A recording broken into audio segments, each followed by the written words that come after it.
It all started with a minor change on our planet. At first, people noticed the moon had become brighter and a little bigger, but nobody paid attention to this. The moon affected tides all over the world. The water flooded the beaches, but it wasn't a tragedy. A lot of fish came close to the shores. People found giant squid, anglerfish, and other creatures next to the coast, although they usually live in the dark depths. New, stranger things happen every day. Birds no longer fly to the south in winter. They gather in huge groups, flying around cities with no purpose. The moon used to help them navigate in nature, so they can't figure out which way to fly anymore. In the boundless waters of the world's oceans, ship captains notice that compasses are now unstable. The arrow is pointing in different directions since the Earth's magnetic poles have changed.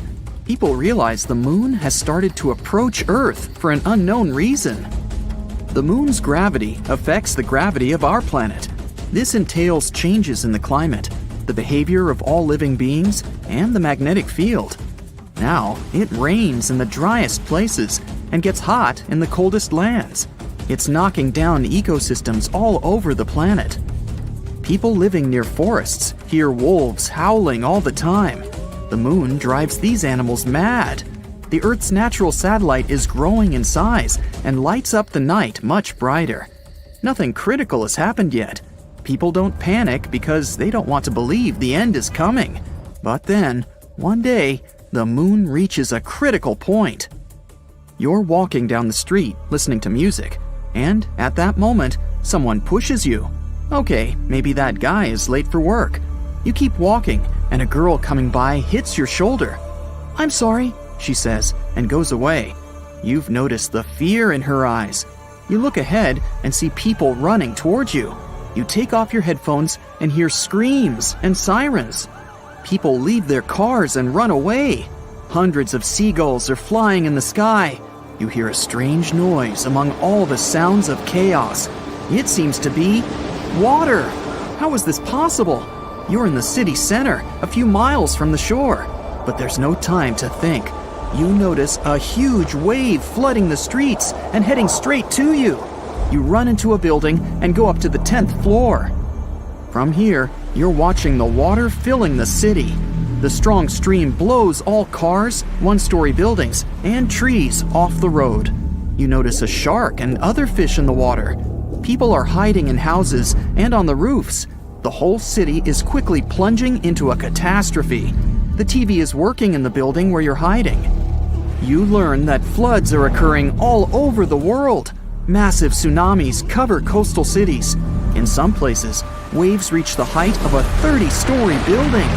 Many towns have been washed off the face of the Earth. The moon is too close to Earth, and massive floods are just the beginning. The moon flies around Earth and helps to keep our home on its axis. The moon provides climate stability and helps living organisms develop. But now, this balance is broken. The moon is approaching and changing our planet's gravity. Earth can tilt slightly to the side and provoke massive floods around the world. Imagine that you're holding a round glass of water. Tilt it a little. See how the liquid moves from one side to another? The same thing is happening now with the oceans. But the moon is not just approaching us. It's flying around the planet and getting closer with each circle. It causes natural disasters in different locations on Earth all the time. Now the ocean floods one side, and a few hours later, another. So you see all the water going back from the streets to the shore. The oceans may return to the city again by the end of the day. Wait a minute. It seems the end of the day has already come. You notice that the sky has become dark. It's weird, because it's only 3 p.m.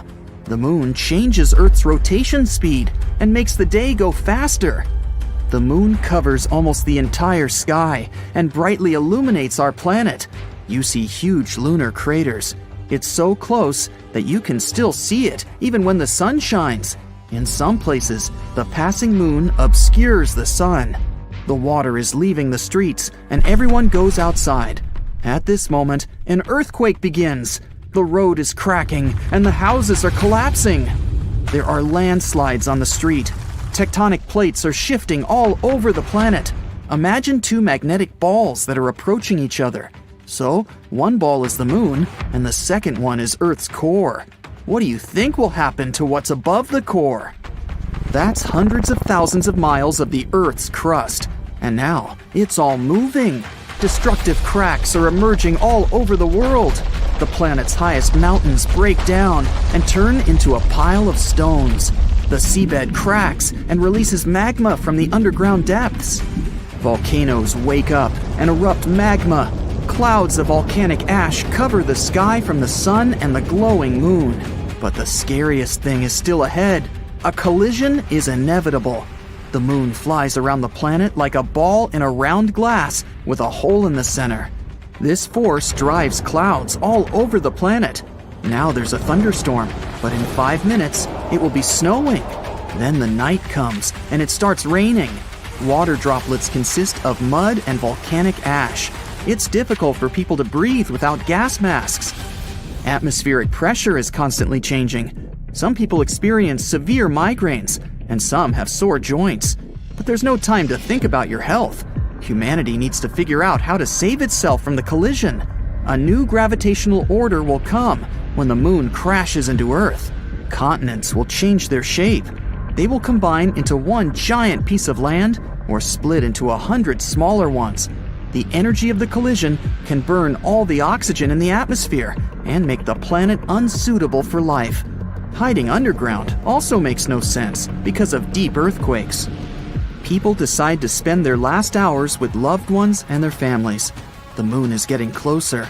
It's now at the same distance as the International Space Station. The moon covers the sky. Many cities are in the shadows because of the waves.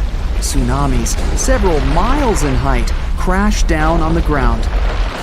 Millions of tons of magma collide with the ocean. Billions of gallons of water just evaporate. Moisture rises into the air, mixes with ash, and floods the land in the form of giant cumulus clouds. You've accepted the complete destruction of the planet. But something strange happens to the moon at this moment. You notice giant cracks appear on it. The moon slowly begins to divide into two parts. Both halves crumble into hundreds of large pieces. It's just falling apart. The Earth doesn't have a natural satellite anymore. It's just a pile of giant space rocks. But why is this happening? There's a space around our planet called the Roche limit. In this place, the gravity of Earth is stronger than that of the moon.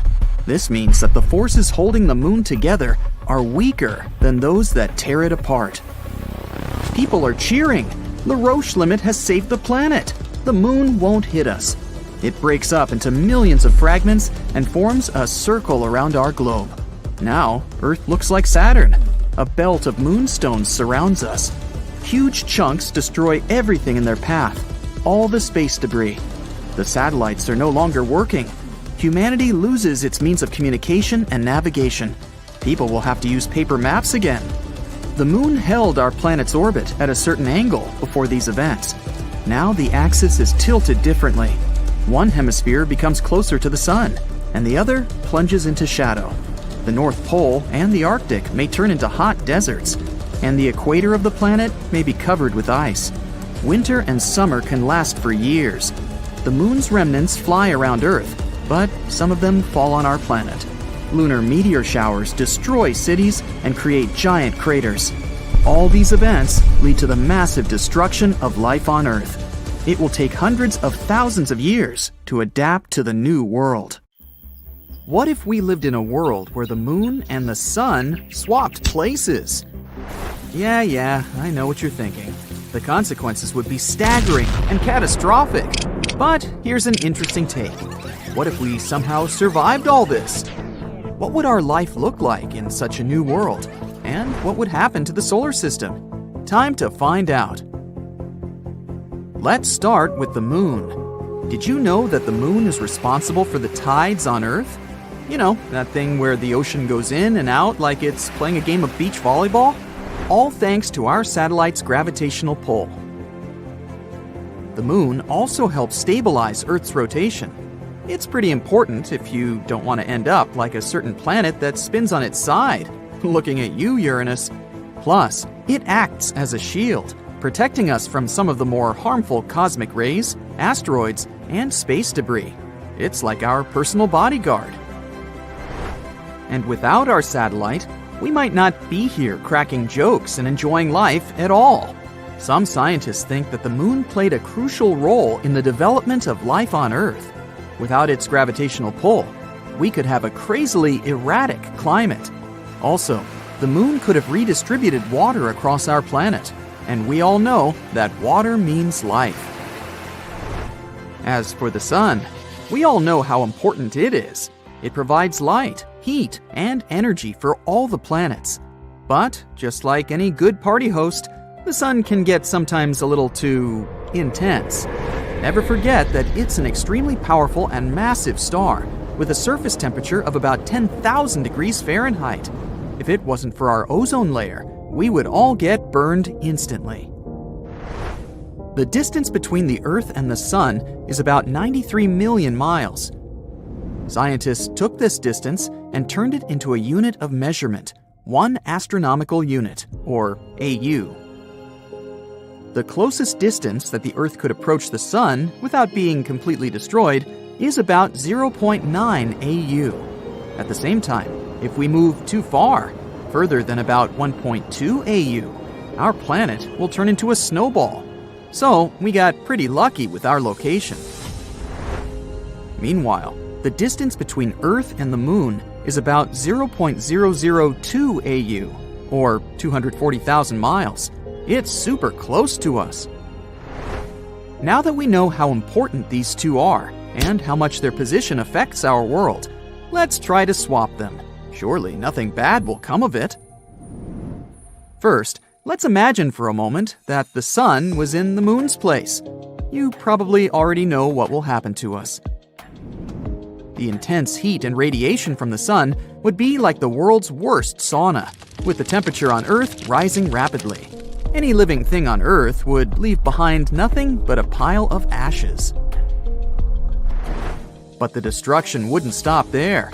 The atmosphere and oceans would be stripped away by the solar wind, leaving the planet exposed and vulnerable to the radiation and particles coming from the Sun. It would be like a giant space hairdryer on full blast, with Earth's atmosphere and oceans being blown away instantly. Forget about melting ice caps. The entire planet would be one big puddle. But that was a scientifically accurate answer.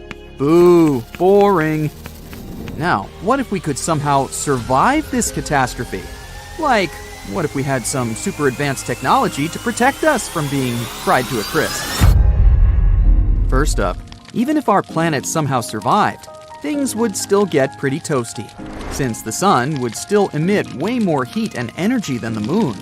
Also, unlike the Moon, which goes through periods of darkness during its lunar night, the Sun has a constant energy source through nuclear fusion. So at least we wouldn't have to worry about freezing every night. We'd just be sweating buckets in our sleep.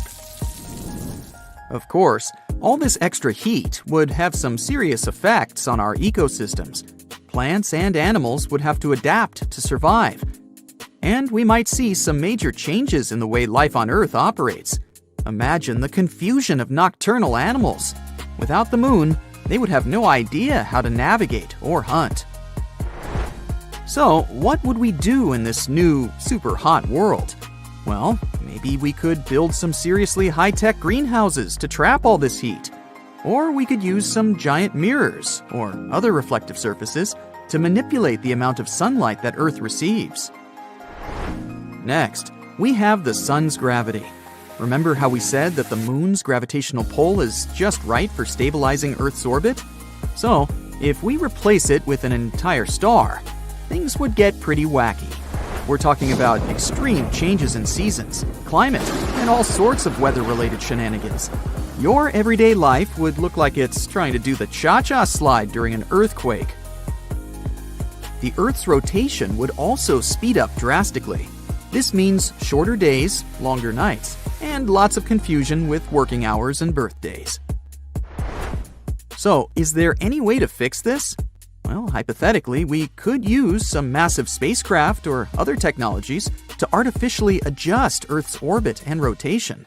For example, we could launch rockets or space tugs that would slowly push our planet into a new orbit that's more stable and consistent. And that's not all. All this gravity play would also mean new tidal waves of epic proportions. We're talking waves so high that surfers would need oxygen tanks just to catch a ride. Imagine trying to sail a boat through a hurricane while riding a bucking bronco. Yeah, yeehaw! The moon also mixes up nutrients in the ocean and helps support marine life. So if we swap the sun for the moon, those nutrient-rich waters would be a thing of the past. The ocean would become a stagnant, lifeless soup, with nothing but algae and plankton to keep us company. We'd have to resort to eating seaweed sandwiches and drinking desalinated water just to survive. And let's be real, nobody wants to live in a world without sushi. So what do? Well, we could try to somehow artificially create tides or mimic the moon's gravitational pull on the ocean. Like using pumps or other mechanisms to move large volumes of water around in a way that creates a similar tidal effect. Or we could try to help marine life to adapt to the new, less nutrient-rich ocean. Maybe developing fish farming or aquaculture. Finally, don't forget about radiation. The sun is basically a radiation factory. It could seriously mess with our health and electronic devices. You think your phone is fragile now? Imagine what would happen with it under a giant solar flare.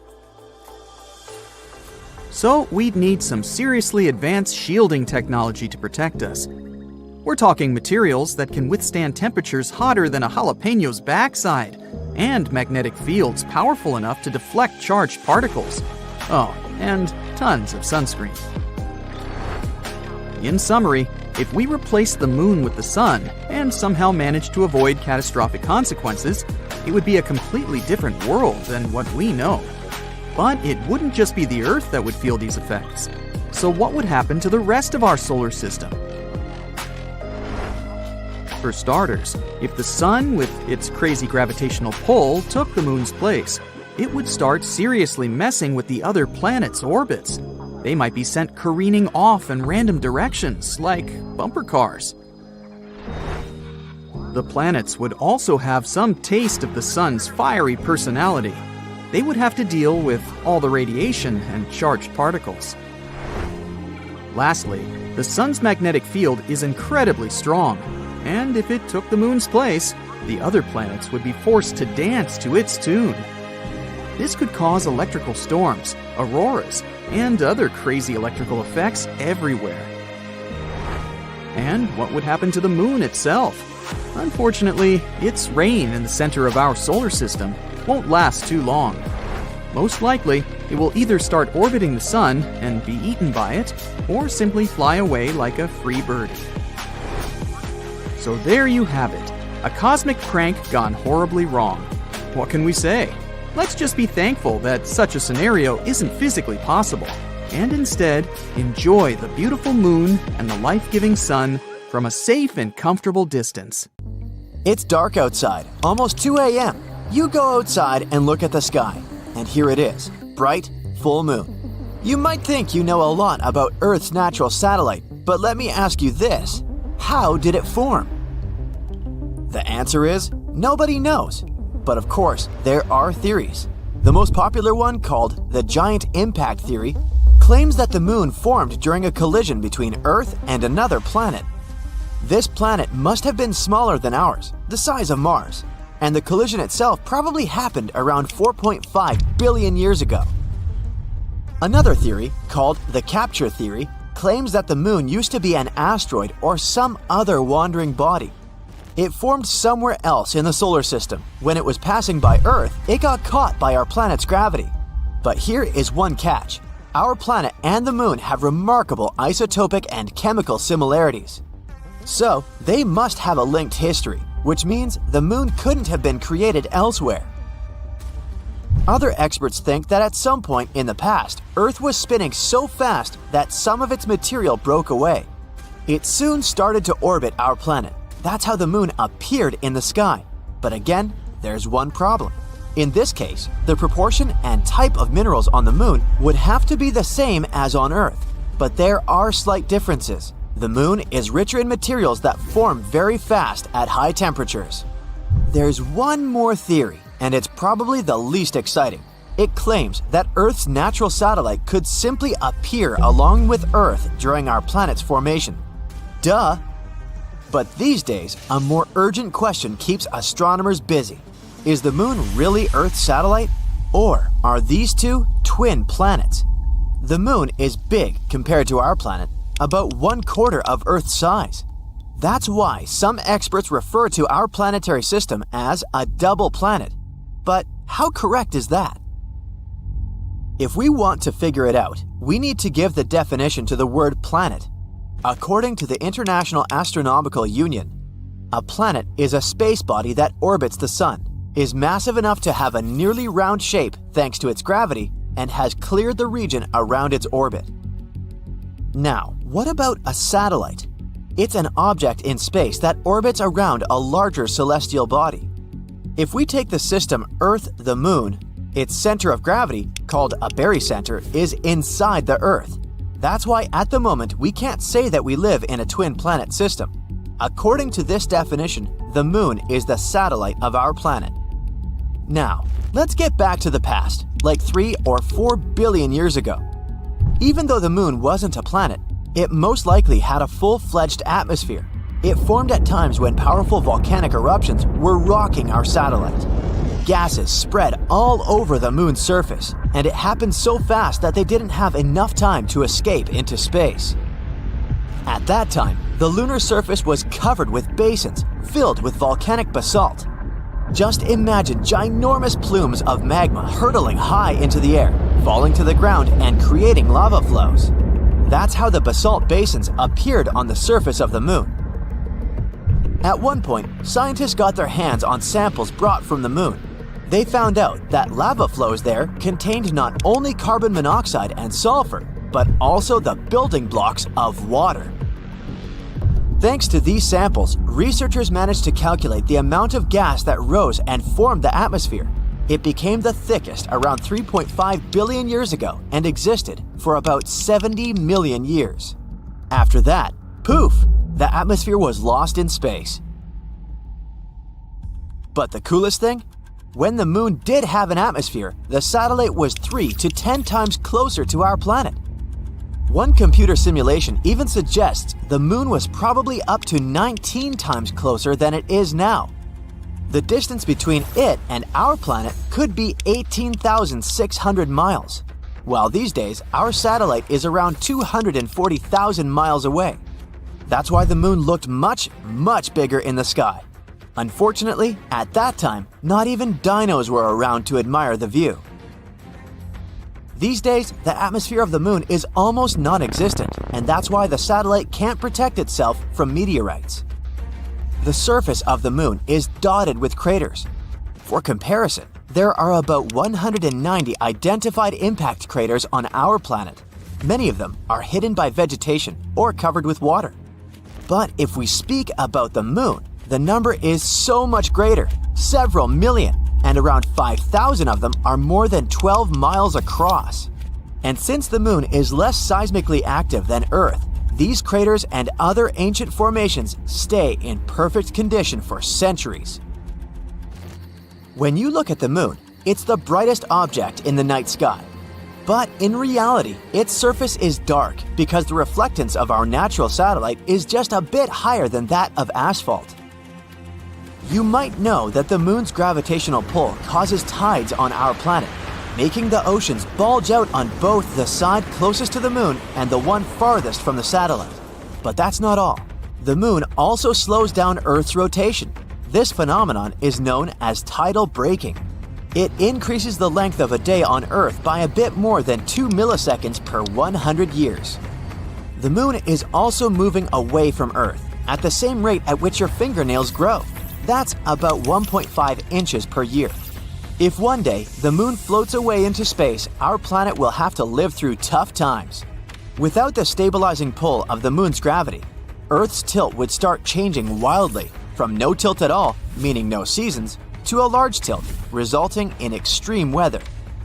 Even though the moon's surface is mostly dormant, Earth's natural satellite still experiences moonquakes. One theory suggests that they may be happening because the moon is shrinking as its insides are cooling. Scientists say that the moon has become around 150 feet skinnier than it used to be several hundred million years ago. To help you understand it, picture a grape turning into a raisin. It wrinkles while shrinking. The same is happening to the moon. It's shrinking and it's wrinkling. But unlike the grape, the moon doesn't have flexible skin.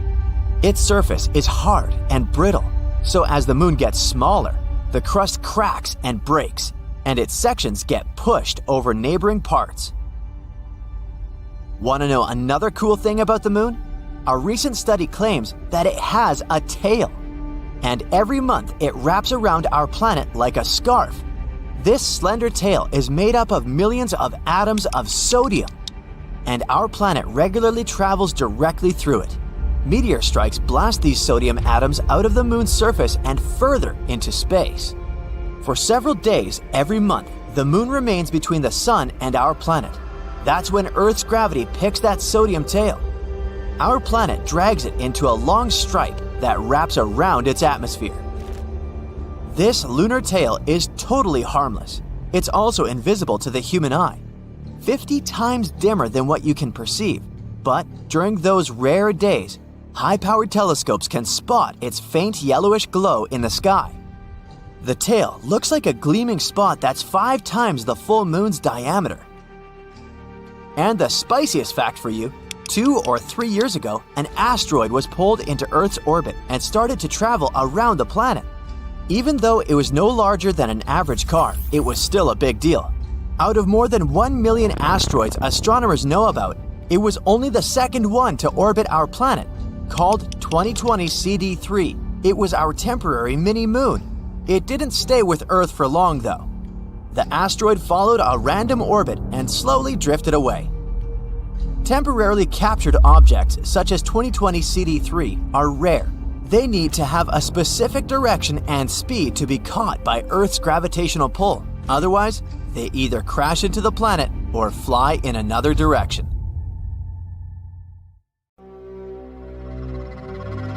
It's the year 2031, and the first human has just set foot on the red surface of Mars. It was a long flight that lasted 172 days. It was a tough journey. There were a lot of technical issues. There were some physiological obstacles. Astronauts had to deliver tons of equipment and energy-generating life support systems to the red planet. Those responsible for the mission had to understand how to deal with low-pressure atmosphere and catastrophic sandstorms, how to keep people safe on Mars' surface, and how to bring them back to Earth after the work is done. It does sound like a science fiction story, but soon it's going to be our reality. But the coolest thing? It's not the limit. After exploring Mars, people might set even more ambitious goals, and this is what some of them may look like. The next planet to visit could be Venus, but it would be a challenging task. Venus is also called the morning or evening star, all because it shines so brightly in Earth's sky that it's the first one to appear after sunset and the last one to vanish after sunrise. But in terms of exploration, Venus is very unfriendly to humans. Its atmosphere pressure is about 92 times as great as the pressure on Earth. And the temperatures on its surface are, on average, 850 degrees Fahrenheit. Modern technologies wouldn't allow us to build an infrastructure that would allow people to survive on the planet for longer than a couple of minutes. But then, why would we set sail for Venus? Here's a curious thing. At the height of 30 to 40 miles above the surface of the planet, there are the most Earth-like conditions in the entire solar system.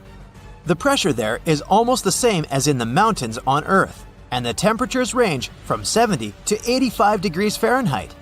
If the planet's atmosphere was made up of oxygen and non-toxic gases, we could live there without any additional equipment. Or we could go to Phobos and Deimos.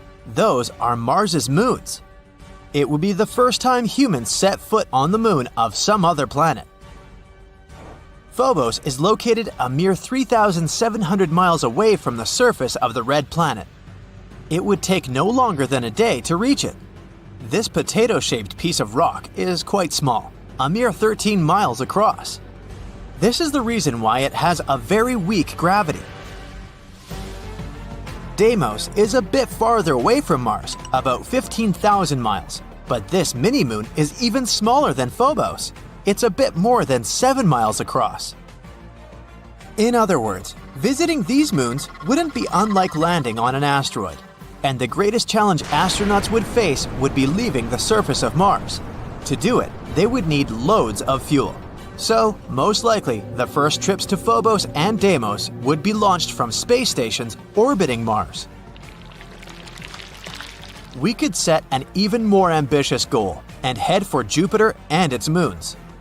The distance between this gas giant and our home planet is 365 to 600 million miles. This distance can be so different because the planets follow their elliptical orbits around the Sun, getting closer then further apart. The minimal distance occurs every 13 months. If people set off on this long journey during this period of time, it would still take them about 2 years to get there. Since Jupiter is mostly gas, on-planet exploration wouldn't be possible. We could probably fly around the largest planet in the solar system and even dive into its atmosphere. But much more interesting for exploration objects would be Jupiter's moons. Let's say Europa. This natural satellite has a water ice crust. It can be from 10 to 15 miles thick. Under this crust, there might be liquid water. The core of the moon might consist of liquid metal inside a rocky shell. Its super thin atmosphere contains some oxygen. Considering all this, it would be a rather comfortable place for people to explore, if not for its temperature. It doesn't rise above -240 degrees Fahrenheit. We could visit another of Jupiter's moons. That's called Ganymede. It's an ice satellite with a very thin atmosphere that contains oxygen. Or Callisto. It's the second largest among Jupiter's moons. Its icy crust is about 124 miles thick, and it's very cold on the moon, around -220 degrees Fahrenheit. People could also send an expedition to Saturn and its moons, for example, Titan or Rhea. The gas giant itself is twice as far away from Earth as Jupiter. It means it would take astronauts more than 3 years to get to this planet. But if the spaceship was launched from a space station on Mars, it could reduce the travel time by 25 to 50%. But even if the starting point of this expedition was Earth, with advanced technologies like nuclear thermal propulsion, such a journey could take a year or even less. Saturn can't be explored directly, so researchers would probably start with its largest moon, Titan. It's also the second largest moon in the solar system. This natural satellite has an atmosphere that mostly consists of nitrogen. The pressure on its surface is twice higher than that on Earth. There are winds and rain on Titan, lakes and rivers, but those consist of liquid ethane and methane rather than water. It's actually a good thing. We'd have a lot of resources to produce fuel and energy. Rhea is the second largest of Saturn's moons. It's made up mostly of water ice. Its atmosphere is super thin, but it also has some oxygen in it. Actually, all the largest moons of Saturn have only one serious drawback. It's freezing cold there. On the bright side, they all have plenty of resources to produce energy and other life-sustaining elements. And it would be much easier and faster than the same process on Mars. But what if we could explore exoplanets? Those are planets that travel outside our solar system. If we manage to get so far away from Earth, maybe we could reach some potentially habitable worlds. It could be Proxima Centauri b. It's the closest to Earth exoplanet, And recently, astronomers have found out that this world might resemble Earth even more than they previously thought. It's only 17% more massive than our home planet. It orbits a star that is dimmer and less massive than the Sun. Proxima Centauri b is in the middle of the star's habitable zone. This means that the chances are liquid water and life might exist on the planet. It looks like the exoplanet is tidally locked with its parent star. It means one of its sides faces the star at all times, and the other is always in the darkness. Scientists haven't figured out yet whether the planet has an atmosphere. It's traveling too close to its star, so the radiation from the star might be pulling the planet's air away. If this is the case, Proxima Centauri b isn't likely to have liquid water on its surface. It would take way longer to reach potentially habitable Gliese 832c. This exoplanet is 16 light-years away from Earth. In the cosmic scheme of things, it's a stone's throw away. Gliese 832c is 5 times as massive as Earth and travels much closer to its parent star. That's why a year on this planet lasts a mere 36 days. But since this parent star is a red dwarf, it's much cooler and dimmer than the Sun, so Gliese 832c gets as much light and heat as our planet does. At the same time, it's still unclear if Gliese 832c is similar to Earth. It probably has a much thicker atmosphere that creates a runaway greenhouse effect. This phenomenon occurs when a planet absorbs more heat from its host star than it can release back into space. This means that, unfortunately, Gliese 832c is more likely to resemble scorching hot Venus rather than relatively cool Earth.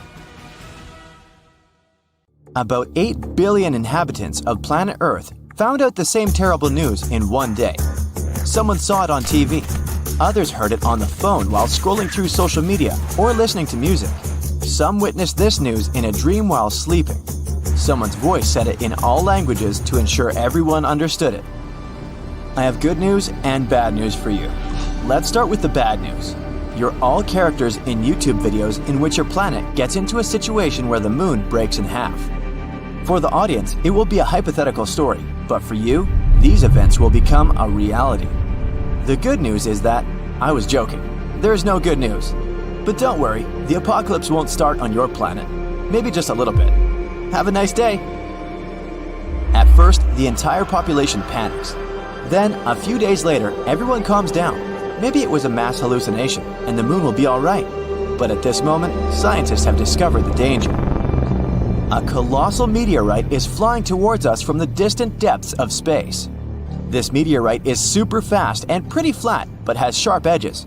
Fortunately, it will miss the Earth by a few thousand miles, but the moon won't be that lucky.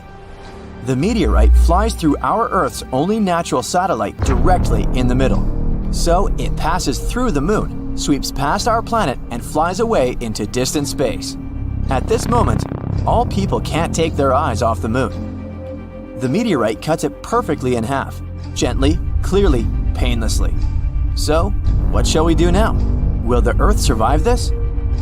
Our satellite breaks into 2 equal parts, but fortunately, they don't fly away from each other. The moon's great gravity attracts them back like a magnet. Scientists are sure that the parts will connect in a couple of billion years, and the moon will become the same as it used to be. But the coolest thing is that people won't feel any changes. Everyone around the world will celebrate this good news. The voice was wrong. But then, another problem appears. A massive meteorite in the form of a shoe is flying from the deepest space to us. It enters our solar system and approaches the Earth at high speed. The space boot crashes into one half of the moon and then flies away. Now, the moon is definitely breaking into 2 parts. The first half remains in the same place. The second one is flying towards us. A small meteor shower begins on Earth because of the falling moon fragments, but it's not so bad. Most of these rocks are burning up in the atmosphere. But almost the entire split-off half is falling apart around the orbit of our planet. It forms a stone belt. Now the Earth is like Saturn. Rotating fragments destroy part of our artificial satellites. Communication and the internet work inconsistently. It takes people a couple of years to restore a stable connection. The International Space Station no longer exists. Luckily, all the astronauts managed to return to Earth before half the moon got to them. So, moon rocks are flying around the planet, and people see half the moon in the sky. Life doesn't change much for the first few days, but those who live on the coast of the seas and oceans notice the consequences. The moon used to influence the tides. It was flying around the Earth and made oceans take an oval shape. There were tides on the side where the moon was closer. There were ebbs on the opposite side. But now, this schedule is wrong. Half of the moon attracts less water. Yes, the moon lost half its weight and began approaching the Earth. But its gravitational force has become weaker. Seabirds, many species of fish, sea turtles, and other coastal animals may not survive these changes. Their natural instincts associated with the moon help them determine the time for getting food, breeding, and flying south. For example, tiny turtles expect a strong tide in the morning. They run to the water, but the water doesn't reach them. Turtles can't hide in the ocean in time and become dinner for seagulls. Crabs can't lay eggs because the tide has started earlier than usual. Wolves go mad in the woods. They howl loudly every night and can't stop. The whole natural world can't understand what's going on. The human body is also feeling some discomfort. Many people have low and high blood pressure, and some experience severe headaches.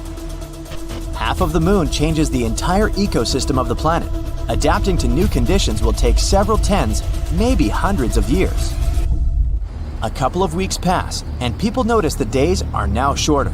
The moon always slowed the Earth's rotation and made one day last 24 hours. The Earth is spinning faster now. The night and the morning come earlier than everyone is used to. Earth rotation speed has increased and reduced the number of hours per day to 15. People suffer from insomnia or oversleeping. The body needs time to get used to it. Work schedules are changing all over the world. Previously, people came to the office at 9 and left at 6. Now, they arrive at 7 and leave at 2 p.m. Sleep time got shorter, and people are really sad because of this. Progress slows down because the short working time. The technologies of the future are now 20 to 30 years late. Hourly pay remains the same, so bosses now pay less for fewer working hours. The whole moon stabilized the weather and climate on the planet. Look at Mars. It has 2 small moons. They quickly spin around it and rock Mars around on its axis. As a result, strong winds, sandstorms, and thunderstorms often happen on the red planet. Now the half of the moon that approached us takes the Earth out of stable rotation. This changes the seasonal temperatures in the world. It even gets hotter in hot places. And snowstorms are raging in cold regions. There are short, massive downpours instead of sunny weather. A typical breeze can grow into a hurricane and small waves into a tsunami.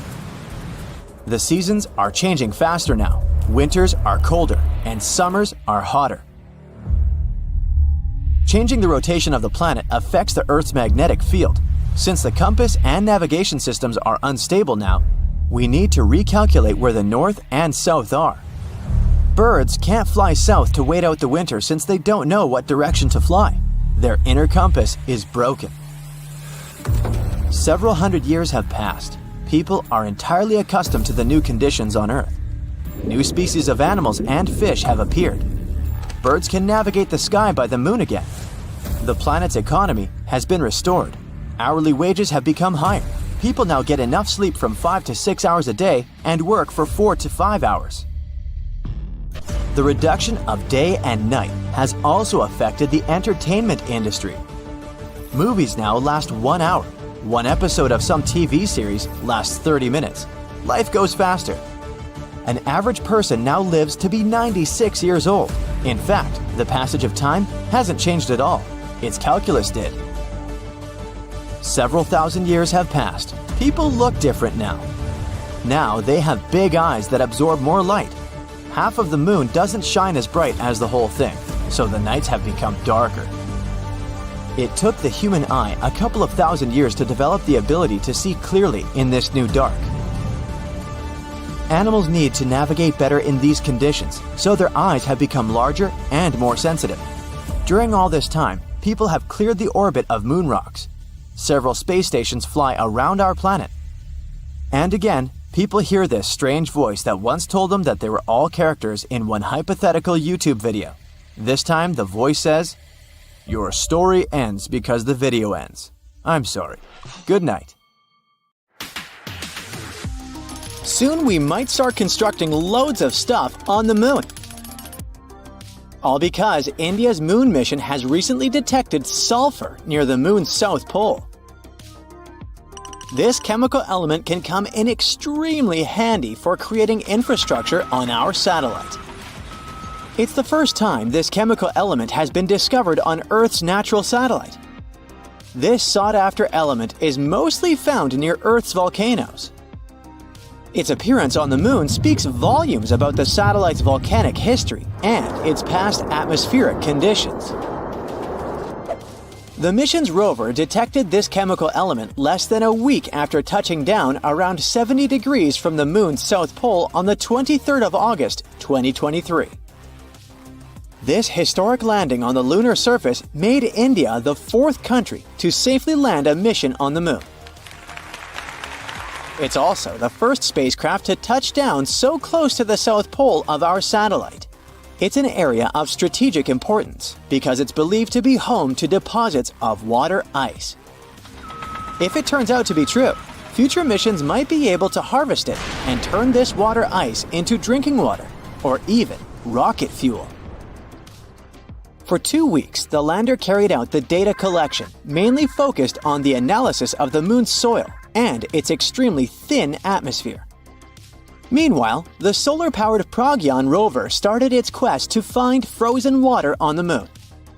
As for the lander, it demonstrated another amazing feat on the 3rd of September. The spacecraft fired up its engines and lifted itself for about 16 inches into the air. Then it made a tiny hop to land 12 to 16 inches away from its original position. It's kinda a big deal.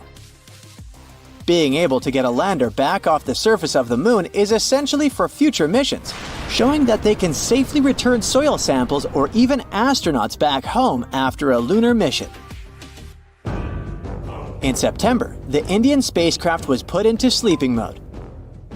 The 14-day-long lunar night was approaching, and the spacecraft wasn't designed to collect scientific data during this period of time. So far, we've learned about a few major findings of the mission. One is related to measuring the temperature of the moon's topsoil at different depths. Intriguingly, the surface of the satellite in that region turned out to be hotter than expected.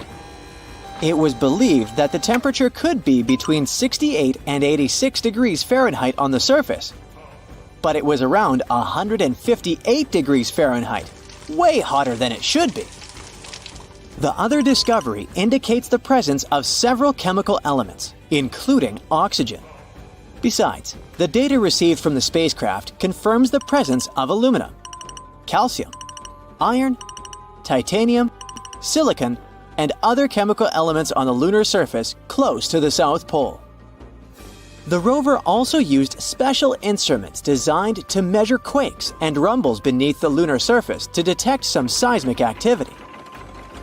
It brings us back to the sulfur detected thanks to the rover's spectroscope.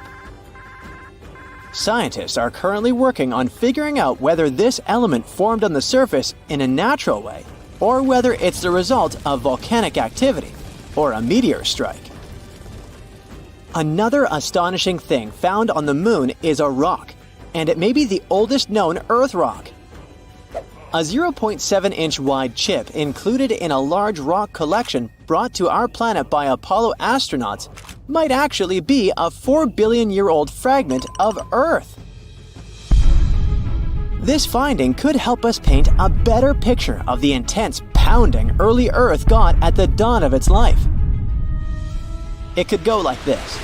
Soon after the rock formed, an asteroid impact might have blasted it from Earth. At that time, our planet's satellite was 3 times closer to Earth than it is today. The collision was so powerful that this chunk of terrestrial rock found its way to the moon. Later, this fragment got engulfed in a lunar breccia, a motley kind of rock. Eventually, the rock was brought back home to Earth by Apollo 14 astronauts. Even though scientists had found meteorites coming from Mars and the Moon before, it was the first time a rock from the Moon turned out to be a terrestrial meteorite. They also found out that the rock had formed in a water-rich environment at temperatures and pressures corresponding to those at around 12 miles beneath the surface of our planet. In 2019, China's Chang'e 4 mission made history by landing on the far side of the Moon. The mission's rover helped researchers visualize structures hidden deep below the surface of the satellite, revealing billions of years of lunar history. The Yutu-2 rover made this discovery with the help of its lunar penetrating radar. It imaged deep into the Moon's surface and listened to echoes of sound bouncing back off structures hidden from view under the surface of the Moon. It turned out those structures were resting at depths of almost 1,000 feet. The research suggests that the first 130 feet under the surface are made up of layers of dust, soil, and rocks. The instruments also discovered a concealed crater that must have formed after a large object slammed into the Moon's surface. Long, long ago, ancient lava was likely to be flowing deep underground. Researchers believe that the broken rocks around the formation might be debris produced by the impact. They also found that the volcanic rock layers were thinner the closer they were to the surface. Such a thickness variation of lava flows might mean a decrease in the number and magnitude of eruptions over time. So, lunar volcanic activity gradually dwindled since the Moon's formation around 4.5 billion years ago. On the far side of the Moon, there is one of the largest and oldest impact craters in our solar system, the South Pole Aitken Basin. Unfortunately, from Earth, you can only see its outer rim, which looks like a huge chain of mountains. It's a ginormous 8-mile deep dent, stretching for more than 1,500 miles in diameter and covering 1/4 of the Moon's surface. Astronomers are sure that this crater appeared when an asteroid collided with the Moon around 4 billion years ago. And now, look at this gigantic chunk of metal the size of 4 states of Connecticut. As for its weight in pounds, it's enough to say that the number contains 18 zeros. This mysterious mass is hidden about 180 miles under the Moon's surface, somewhere in the middle of the South Pole Aitken Basin. It was discovered when GRAIL, which stands for NASA's Gravity Recovery and Interior Laboratory Mission, gathered data about our natural satellite. When examining this information, scientists noticed that in one place on the Moon's surface, there was a weird change in gravity. After researching this phenomenon, they concluded that something mysterious was weighing down the basin floor there. So far, researchers haven't figured out the origin of the bizarre lump, but there are several theories. One of them claims that the finding is a chunk of dense oxide, which appeared when the Moon was just taking its shape. At that time, the satellite was still covered with ancient oceans of magma, and the lump could be formed at the final stages of its cooling. However, most scientists support another theory, according to which the puzzling mass is part of the giant asteroid that once created the South Pole Aitken Basin. Since the thing is metallic, it's probably the iron-nickel core of the asteroid. There might be a labyrinth of lava tubes on the Moon. Not so long ago, astronomers received the results of underground topography and discovered a massive cave under the surface of Earth's satellite. It could be the result of the lunar volcanic activity that happened more than 3 billion years ago. Streams of lava hardened, creating a thick, hard crust on the outside. But inside, it kept flowing, melting the rock and creating tunnels and caves. Numerous small pits in the Moon's surface discovered by NASA seem to be the openings to such lava tubes. If this theory is confirmed, the underground tunnels might serve not only as a convenient location for human-crewed space missions, but also as much-needed water sources for astronauts. Now, don't get all upset, but the Moon is shrinking and getting wrinkled. pretty much like a grape turning into a raisin. That happens because our natural satellite has been retaining its inner heat for over 4 billion years, but its core is gradually cooling down and becoming more dense, like me. Unlike a grape's flexible skin, the Moon's surface is pretty brittle. This brittleness causes faults to form where different sections of the crust push up against each other, leading to what scientists call moonquakes.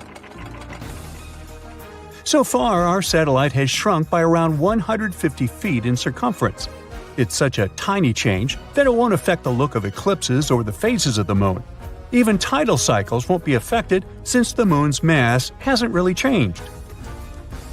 The shrinking process won't directly affect us down here, but that doesn't mean that all humans are safe. Moonquakes, caused by the shrinking process, have been a concern for years. During the famous Apollo missions, NASA astronauts left seismometers at different points on the Moon. Those are devices capable of identifying seismic activity on the lunar surface with exceptional precision.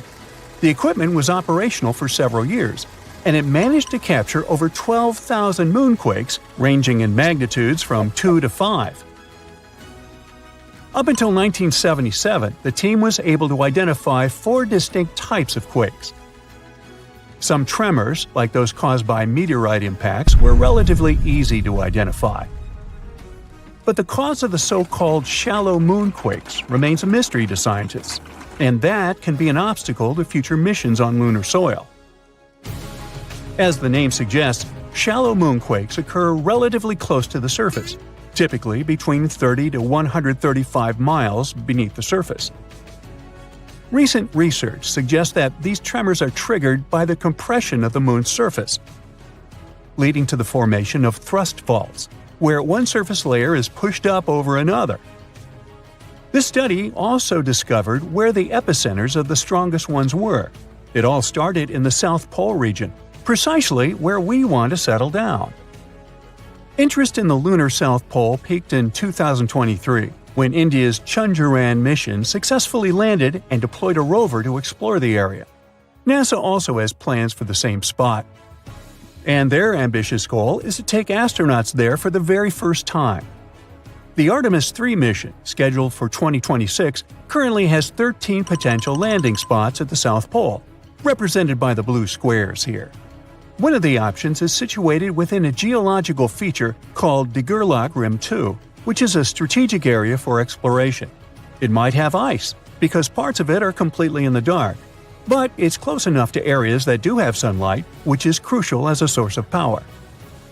Now, take a look at the pink dots on that same map. They represent possible epicenters of the strongest moonquakes recorded by the Apollo missions. That means that thrust faults in the area could be relatively young and potentially active, representing a real danger to the Artemis 3 crew. These astronauts will journey to lunar orbit over the course of 30 days, and 2 crew members will descend to the surface, spending about a week at the South Pole. Their moonwalk will be particularly challenging, given the extreme temperatures of these permanently shadowed regions. The presence of moonquakes and possible landslides only adds more danger to this mission, as this phenomenon is far more frightening than earthquakes. The strongest moonquake ever recorded had a magnitude of 5.7. You might think that's not a big deal, considering that countries like Chile, Colombia, and Papua New Guinea experienced earthquakes of similar magnitude in 2023 without significant damage. But the gravitational pull on the Moon is relatively weaker than on Earth, so what feels like a gentle tremor on our planet might be a real ground-shaking event up there. This happens because you're not as firmly connected to the surface of the Moon as you are on Earth, meaning that seismic waves can cause the surface to move more freely. There's also a huge difference in duration. Earthquakes typically last between 10 and 30 seconds, with some lasting up to 2 minutes. A moonquake can persist much longer than that. Our satellite is essentially a solid, rigid, and dry sphere. So, when a tremor shakes the Moon's surface, it resonates powerfully without any natural means of dissipation. Moonquakes can last for a good 10 minutes, or even longer, with little tremors sticking around for hours afterwards. Now, these new findings about shallow moonquakes won't actually change the potential landing sites for Artemis 3, and they won't affect the duration of the mission either. That's because accurately estimating how often a specific region experiences these tremors is tricky and unpredictable. What scientists do know is that these shallow quakes aren't very common and pose a low risk to short-term missions on the lunar surface. But that situation changes completely if we consider long-term habitation on the Moon, and that could happen sooner than we expect. The Artemis 3 mission represents an important first step towards space colonization. China is also making the first moves to establish a permanent lunar base at the South Pole by 2040. Their strategy involves utilizing 3D printing and brick production from lunar soil for constructing the moon base. That definitely sounds fascinating, but putting together a setup like that comes with a bunch of challenges, including dealing with intense cosmic radiation, the lack of water, and of course, long-lasting moonquakes. Over billions of years, the surface of the Moon has been hit by asteroids and comets, causing bits and pieces to constantly break off from the impacts. Because of this, all the surface material is pretty loosely packed. So, when there are quakes, slopes in the same area can become susceptible to landslides or new faults opening up. Future settlements located too close to these unstable slopes could put everyone living inside these lunar bases at risk. Moon dust adds another layer of complexity because, without erosion or water to smooth it out, it can harden to the point of being as tough as glass. If we really want to understand how dangerous moonquakes might be for people living and working on the Moon in the future, space agencies still need to map out and get new seismic data, and not just from the South Pole, but from the entire satellite. In 2025, the Farside Seismic Sweep Mission, or FSS, plans to deploy two of the most high-precision seismometers ever built to the Schrödinger crater, which is located on the dark side of the Moon.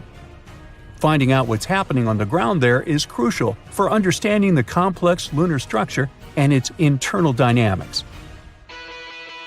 Scientists are still trying to figure out whether the lack of recorded seismic activity on the far side of the Moon is due to current instruments not being capable of detecting it, or if it's due to some kind of interference from melted material in the mantle.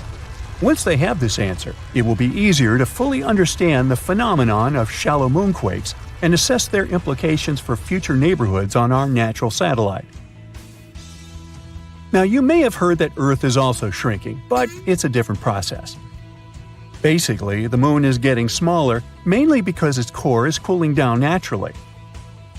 The Earth's core is cooling too, but our planet got its crust with tectonic plates, unlike the Moon, which only has one plate. So the energy from Earth's core shifts those plates around or comes through volcanic eruptions. Earth is actually losing mass overall due to atmospheric loss. Our planet loses about 100 million pounds of mass per year, mostly from a leaky atmosphere. Earth's gravity isn't strong enough to retain the lightest particles, like hydrogen and helium, which escape into space. But don't worry, these numbers aren't cause for alarm, considering that our planet's atmosphere weighs about 5 quadrillion tons, a number I can't even imagine. So, in other words, it would take many, many, many times the current age of the universe for it to completely evaporate. Well, that makes me breathe easier. How about you? An asteroid broke off the Moon and now it's super close to Earth. Does it pose a danger to us? Kamaoalewa, also known as 2016 HO3, spins super quickly as it orbits near our planet. Let's call it HO3 for short. Astronomers found it on April 27, 2016. Compared to other asteroids, it's tiny. On Earth, though, it would be the size of a small building, or about half the size of the London Eye Ferris wheel. They discovered it in Hawaii, and its name roughly translates to a fragment of something that seems to wobble. After some study, they realized that this asteroid might be a chunk of the Moon that got blasted into space. There's a part of the Moon called Giordano Bruno crater, named after an Italian philosopher, that guy who had to pay quite the price for his ideas. If you look at it from space, Giordano Bruno stands out because it's surrounded by some rays of material. They're super huge, stretching over 93 miles and are still bright. This means that an enormous boom once happened there.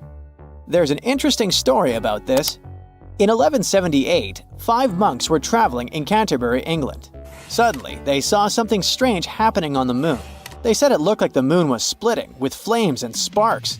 Then there was a darkening that spread all across the lunar surface. In the 20th century, scientists found these records and thought that these monks saw the formation of the Giordano Bruno crater. But later it turned out that the crater is about 4 million years old. And thank the stars, because such a massive impact, if it really happened in the 12th century, would have gone crazy on our planet. It would have caused a huge meteor storm on Earth. In any case, our HO3 is most likely a piece of the moon that broke off during that impact 4 million years ago. Luckily, there's no need to panic about it. When astronomers spotted this sudden moon piece, they quickly tracked its orbit. Turns out, it won't collide with us anytime soon.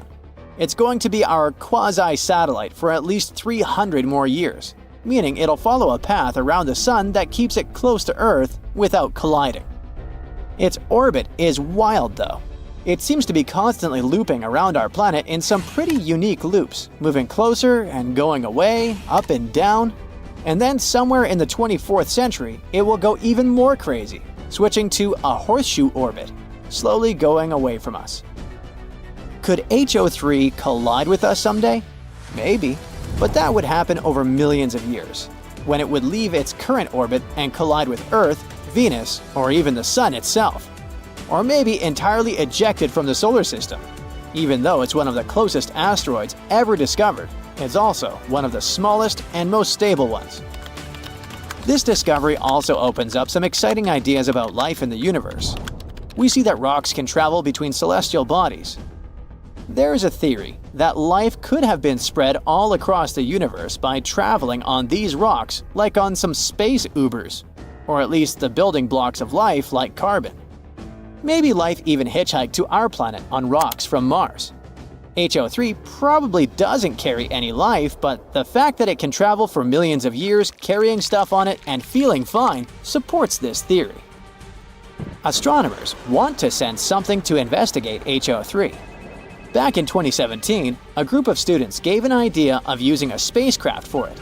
The China National Space Administration wants to send a robotic probe to HO3 somewhere in 2025.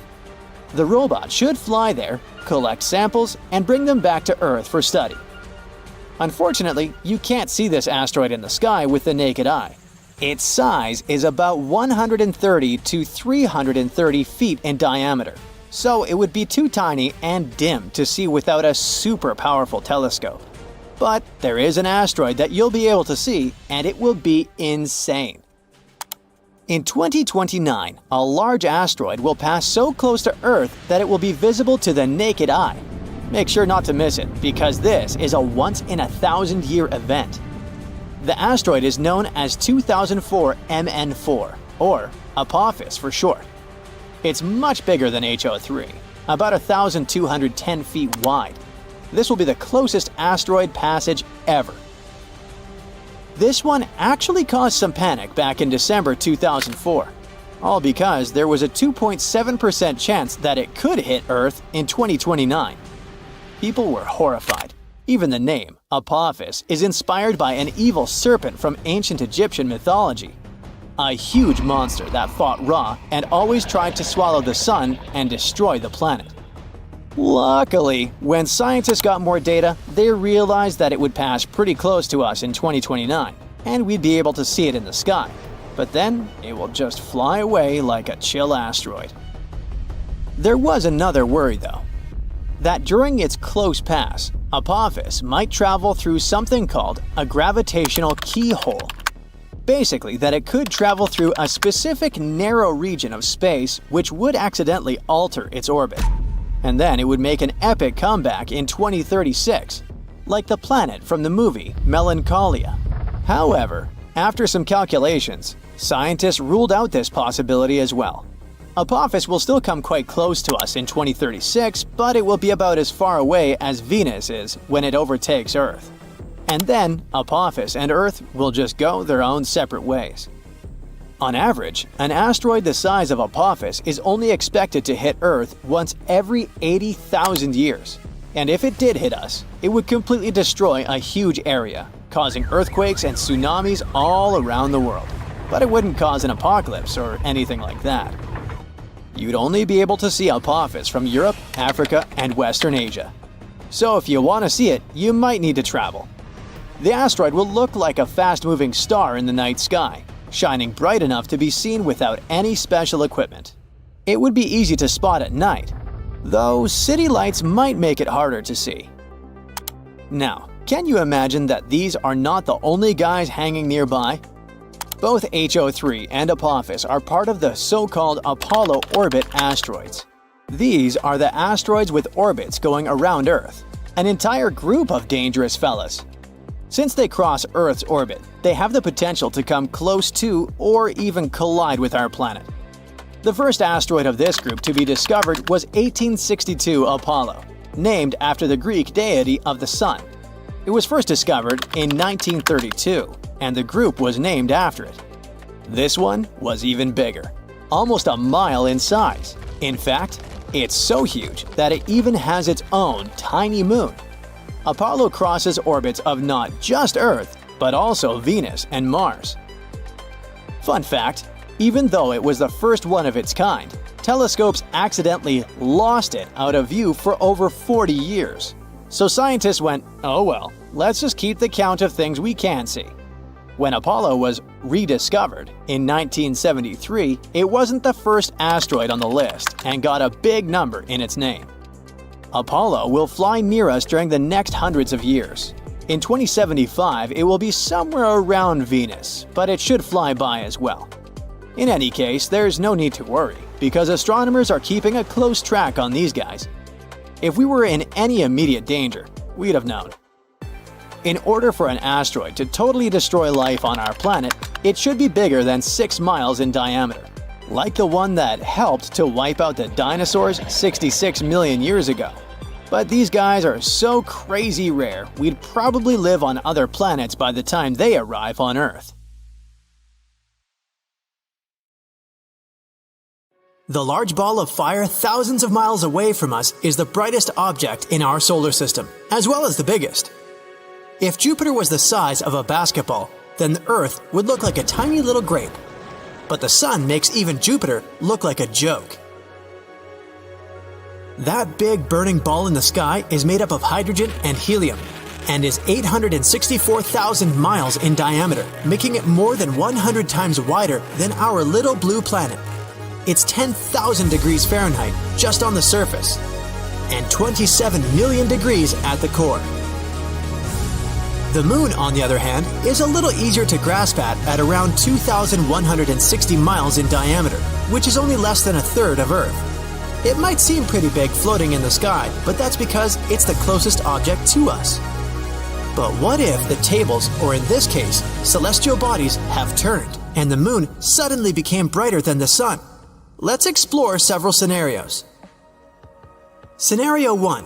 If the Moon becomes brighter than the Sun, the nights will be brighter than days. It means your sleep cycle will be disrupted. All nocturnal animals will be utterly confused. When is it time to go out and eat now? In the extreme north and south poles, the nights and days are for months on end. So people living in the area already have an idea of what it's like to sleep at 11 p.m. with the sun shining brightly above them. For the rest of us, it won't be easy. Let's say you're out camping and prepare an awesome meal and gear up for the dark nights. As you trek into the forest, you find a spot that has an awesome view of the lake and the clear sky above. It's 7 p.m. and you start a fire for some s'mores and get the telescope ready. The only problem is that when the sun begins to set, the moon lights up the sky even brighter. It's surprisingly not as hot as you'd imagine, since it's not direct sunlight, but regardless, it's still pretty hot. Scenario 2. Temperatures will surely rise either way. That means snow will melt away faster than you can go, What's going on? The snow on the mountains will be the first to melt, followed by the polar caps. With so much heat, the sea levels will rise and take small remote islands scattered across the ocean underwater. Coastal towns will go down and everyone will live closer inward. This will likely cause a chain reaction in the world economy. There will be no more winters, which means no more winter activities like skiing, snowboarding, or snow fights. Animals and plants all around the world will be affected. The world will turn into a large desert. Water will get scarce over the years, but people will find a way to preserve it. Scenario 3. You're sitting behind your desk, bored. You're losing business. People aren't buying as many sunglasses as you thought.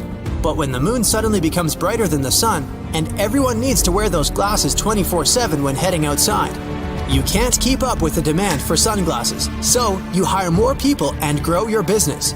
You eventually become the best sunglasses business in the country. They don't recommend looking up at the sky at any point of the day or night. Cities are covered with large visors to reduce the brightness every day. Sunglasses will come in different sizes and shapes for different times of the day. Some will be like goggles strapped around your head, while others will be like large helmets. Scenario 4. The moon's atmosphere is so thin that it can't contain anything in it.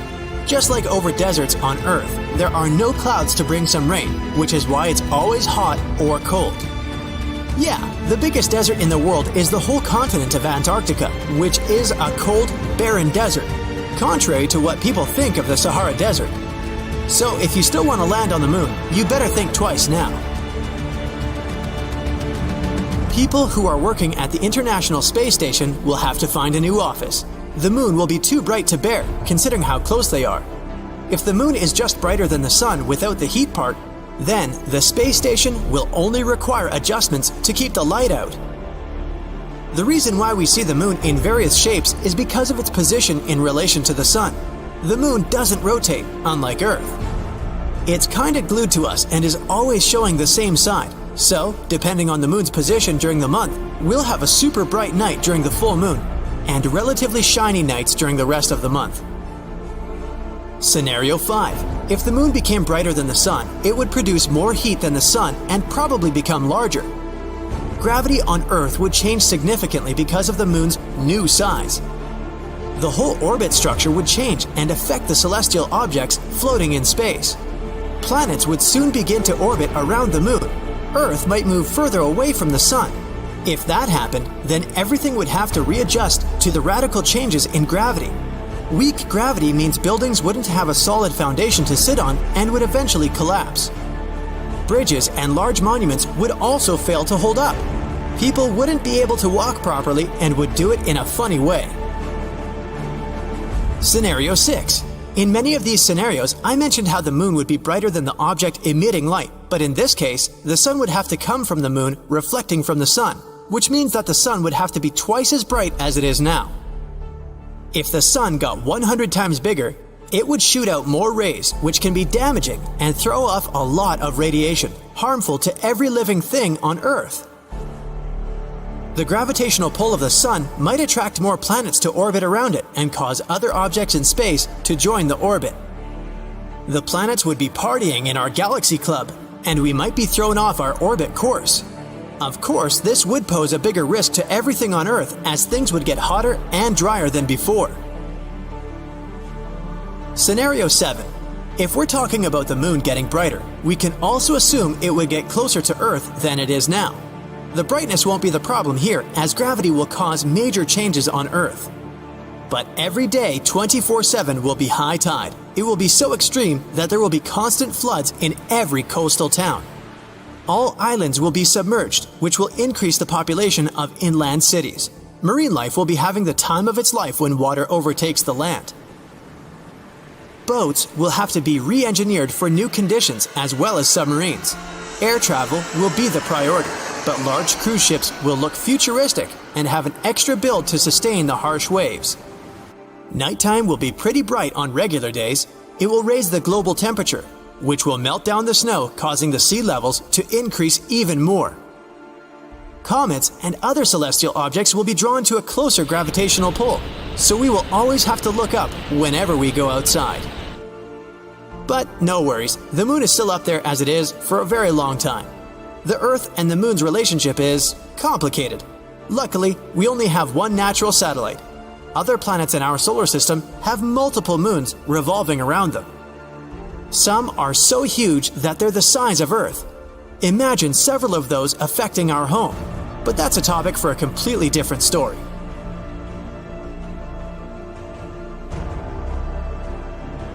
Have you ever seen the other side of the moon? I caught you. Of course not. But maybe you've seen it in photos. In that case, have you ever wondered why the two sides look so different? Well, let me tell you. We can't see the other side of the moon. People believe this is because the moon doesn't rotate around its axis. But this is not true. The moon does rotate. It just does it at the same rate as its orbital motion. This is a particular case of tidal locking called synchronous rotation. The first time we ever saw a far side was only in 1959, all thanks to the Soviet Lunar missions and later the US Apollo program. Now, when Luna 3 and other spacecraft transmitted the first far-side images, they revealed a far more cratered hemisphere that looked more like Mercury or Jupiter's moon Callisto. It looked completely different from what we were used to, and that's when we learned how meh the other side is. No, seriously, just look at it. The near side can boast its thinner and smoother crust. These beautiful dark splotches are called lunar mare, the last remnants of ancient lava flows. And when I say ancient, I mean it. They're more than 3 billion years old. Meanwhile, the far side crust is thicker and crater-pocked. The lava flows had almost no effect on these impact craters. It's also devoid of any large-scale mare. Low-key looks like dried white cheese. To be honest, don't you agree that the nearby side is much more beautiful? Write your thoughts in the comments. So, only 50 years ago, we learned something about the apparent differences. But then the scientists discovered something weird. Both sides are different, even in the geochemical composition. And not only in this, our side was thinner than the far side by several miles. But where did such significant differences come from on an ordinary floating stone ball? For scientists, this was a mystery. They started coming up with a lot of theories. The melted moon theory was the main one for a while. It said that it was the Earth's fault that our moon looks like this. This happened several billion years ago. The moon was born because of a collision. One day, an object about the size of Mars crashed into the Earth. At that moment, a piece broke off from it, which later became the moon. However, this piece was somewhere 15 times closer to Earth than it is now. Some scientists created pictures of the so-called early moon. Unlike our cute little white ball, the early moon was a strange-looking, boiling scarlet ball. That piece didn't leave us after the separation. It became tidally locked very soon after. The Earth after the collision was still an incandescent nightmare, full of fire and lava. It was boiling at a temperature of 4,500 degrees Fahrenheit. And since the moon has always been turned toward us with one side, this side has melted down a little. This would explain why the moon's surface, the so-called mantle, is thinner on the near side than on the far side. During the boiling of the Earth, certain elements evaporated from it. They then settled on the moon. This would explain the difference in geochemical composition between the two sides. But there was a plot hole in this theory. If that's what happened, then where did rare foreign chemical elements come from, such as unusual isotopes of phosphorus, potassium, or tungsten? The nearby site is full of them, and they couldn't have come from the Earth. There were also other theories. Another one said that initially we had 2 teeny-tiny moons. Later they merged into a big one, hence the difference in their composition.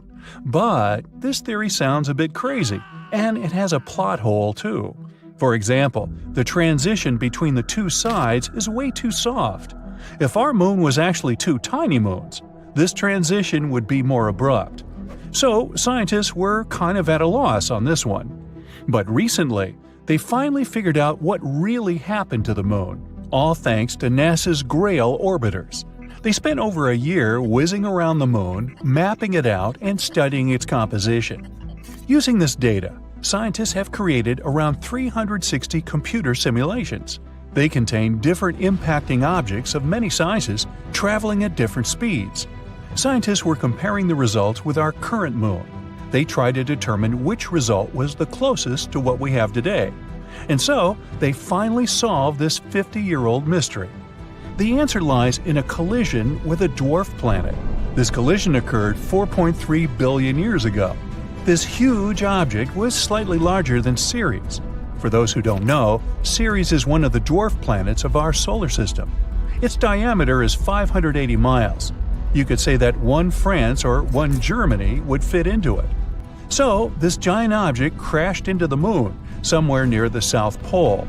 This collision was so strong that it changed the image of the Moon forever. It left a trail of 3,500 miles behind. It would take you 14 hours by plane to fly that distance.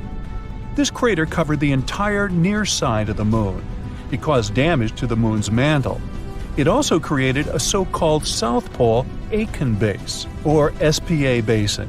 This is an impact crater and has a diameter of 1,600 miles, which is like adding one UK plus one Germany. It's important, though. The formation of this basin was a defining event in the history of the Moon, and it's the second largest impact crater in the solar system. The collision also caused a powerful hot wave to spread across the Moon. This wave scattered over the remnants of those rare warm minerals scientists found on the nearby side. That's how our beautiful side became home to something called Procellarum creep terrain, or PKT for short. This is basically a compositional anomaly, a concentration of potassium, phosphorus, and other rare elements like thorium. You can say that those minerals are a gift to us from deep space. Anyway, there were many, and I mean many, collisions in the Moon's history. All of them only deepened this already large crater. That's why the mantle on the near side was getting thinner and thinner with the years. Also, our gifted minerals gave off a lot of heat, so the mantle has melted a little bit more and more. Oops, this accidentally caused the Moon's volcanoes to wake up. Volcanic activity has increased on the near side. Intense lava flows filled the old empty craters. Ta-da! And this is how the beautiful lunar mare was born. That's about how it all happened. All this information was found thanks to the researchers from Brown, Purdue, Stanford Universities, and NASA's JPL. The research was published by the Journal of Geophysical Research, Planets, so you can read about it in more detail if you're interested. There are still many things we need to learn about the Moon. The highest priority is the return mission from the South Pole, the Aitken Basin. Samples brought from there will be used to determine the age of the Moon, its history, and the nature of the crust and mantle more accurately. Another critical target is the Moscovians. This is the name of a large lava plain on the far side of the Moon. Studying it will help us better understand the difference between the two sides, as well as tell us how the other side was formed. All this knowledge is significant for understanding the history of the Moon, but it's also handy for space exploration in general. Scientists use the Moon as a reference point to determine the age of other planets and entire worlds in space. The Moon helps us determine the chronology of the life of the whole solar system. So stay tuned for new exciting research and discoveries. There are a lot of space objects all around the universe, from stars to planets to satellites, comets, and asteroids. But our closest celestial body is the Moon, which has been subject to much research, theories, and even myths. As our only natural and permanent satellite, the Moon is in the top 10 list of biggest satellites in our solar system. It's located in an outer spiral arm of the Milky Way galaxy. Other planets in our solar system, like Mars or Jupiter, have many other moons. Saturn is the planet that tops this list, with an astonishing 82 moons, of which 53 have names. Shall I go through that list of names? No? Okay, we'll move on. Our moon, with its mean radius of 1,079 miles, isn't the biggest moon in the solar system, but is the largest compared to the size of the planet it orbits. The difference between a satellite, like the Moon, and a planet isn't their size, although that might be your first thought. The largest moons in our solar system are really huge. Some of them are even bigger than planets. Jupiter actually has a bunch of these types of satellites, like the icy Ganymede. It's the largest moon in our solar system, larger than Mercury and Pluto. and may even have an underground saltwater ocean that can surpass all the water on Earth's surface. Our moon's diameter is a bit larger than a quarter of that of the Earth. When it comes to mass, though, it's 80 times less than our Earth's. To paint you a better picture, if you think about our planet as being a big hollow balloon, you would need about 50 moons to fill it. But let's look at our moon's size from a bit of a different perspective. How does it compare to the United States? Well, the US measures 2,800 miles wide horizontally, which means the moon is smaller in diameter. It's difficult for us to see it any other way, but what if our satellite was twice as big? Well, first, we would see way more of those solar eclipses. In present conditions, they can happen 2 to 5 times a year, and 5 times is more of an exception. The last time there were 5 solar eclipses in a year was back in 1935. You'll have to wait until 2206 to see the next event like this. I might be around for that. If the sun and the moon look about the same size from down here on Earth, but I guess it won't be a surprise if I tell you the star we're orbiting around is enormous. So if the sun was hollow, how many moons do you think you'd need to fill it up? Wait, no need to Google. You would need 64.3 million Earth moons, or about 1.3 million Earths. Yep, it's that huge. And while we're on the subject of our sun, it has a diameter of 864,000 miles. Its mass? Well, it's no less than 330,000 times bigger than that of the Earth. What is a star, though? I'm not a scientist here, so I'll try to keep it simple. It's a ball of bright, flaming hot matter held together by gravity. The reason why they give off both heat and light is that, well, they are very hot. Experts call the smallest stars red dwarfs because of their size and color. They're also the most frequent types of stars in our galaxy, with some of them being so tiny and dim they are invisible to people on Earth. It's the case of our nearest neighbor star, Proxima Centauri. Our sun is considered a medium star since it has an average mass, brightness, and life expectancy. There are also giant stars out there. They are rarer but easier to see. That's why you can safely assume that roughly every star you see after the sun is set is much larger than the sun. But enough about it. Let's bring it back to the star of today's show, the Moon, our only natural satellite. But is it? That may or may not be the full truth, actually. Back in 1997, a group of scientists stumbled upon an asteroid about 3 miles wide, looking like it was caught in Earth's gravitational grip. It looked like a satellite of our planet. They called it Crunia. It takes this guy about 770 years to make a trip around the Earth. It also seems that it will remain in a suspended state around our planet for at least another 5,000 years. The Moon is also kind of steering away from us.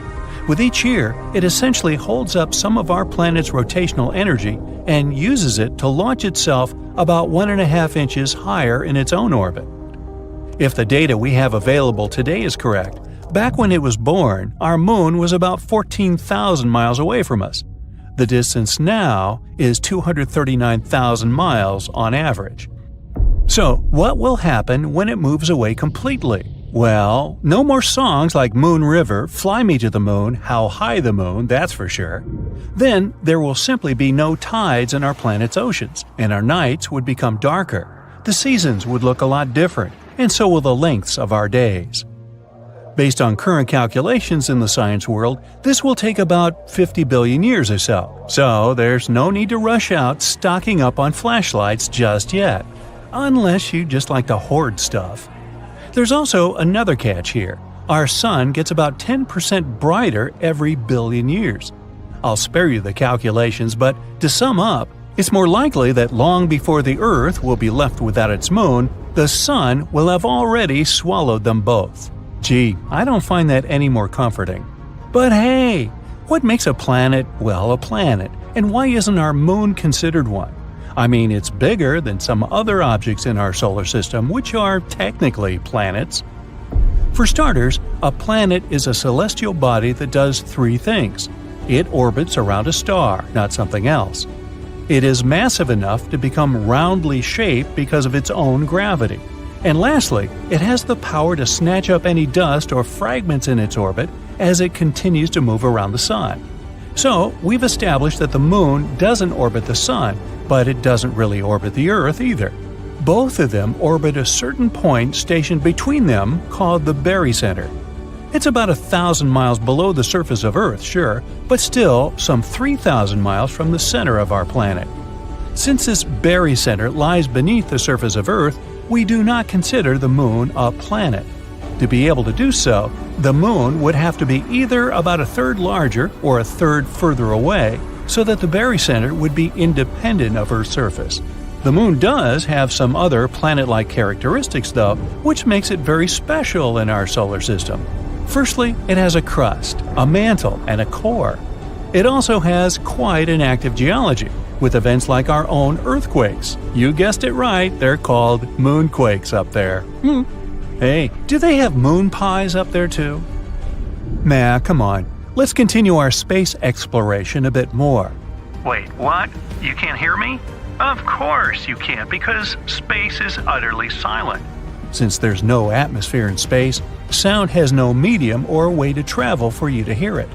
You will want to steer clear of Venus if you do wish to continue your outer space travels. It's the hottest planet in our solar system. It has an average surface temperature of around 840 degrees Fahrenheit. Hot! You'd think that's because it's closest to the Sun, but it's not the case. You would also think that the closest planet, Mercury, would then be the hottest. Well, since this one has no atmosphere that would help regulate the temperature, it tends to have bigger fluctuations. Your calendar would also be very messed up on Venus, since one day on its surface is about as long as a year on Earth. That's because Venus is rotating slowly around its axis, taking 243 Earth days to complete its own day. If you were to pit stop on Mars, be on the lookout for those blue sunsets. According to NASA specialists, there is some fine dust that makes the blue near the Sun's part of the sky much more visible on Mars. Any diamond fans out there? Pack your bags, because there's a planet out there made of diamonds, and it's twice the size of Earth. They believe it's mostly covered in graphite and diamond. A spacesuit costs about $12 million, but a visit there would cover the expenses altogether, don't you think? And if you're not a fan of space explorations and prefer the comfort of our planet, here's some good news for you. We have more trees right here on Earth than there are stars in our galaxy, the Milky Way. We know there are about 3 trillion trees here on planet Earth, and between 100 and 400 billion stars in our galaxy. Whoa, the light from outside your window just got brighter. It's 9:30 in the evening, and you have a huge exam coming up tomorrow. You peek outside to see if your neighbors use their floodlights again, but they're outside looking up in the sky. You stick your head out and notice that the moon got a lot bigger, double in size. You run outside and ask people what's going on, but they don't have a clue either. You take a picture of it and post it on social media. You view your feed and see that everyone is talking about it. The dark sky is brighter because the moon has more real estate to reflect light from the sun, making the light more intense. You can feel a slight imbalance while walking. Every time you take a step, it feels like you're walking lighter than usual. Because the moon became so large, its gravitational pull became stronger, so gravity became weaker. Suddenly, you look below you and feel your socks are wet. You run and hop on the top of a car and see that there's water flooding your neighborhood. Everyone tries to find higher ground or run back to their houses. This isn't a fire hydrant that busted and is spewing out water. This is ocean water seeping in. You're confused and lose your balance. You slip and fall in the water as it rises. Some people are in their cars, but they can't drive anywhere because of the water.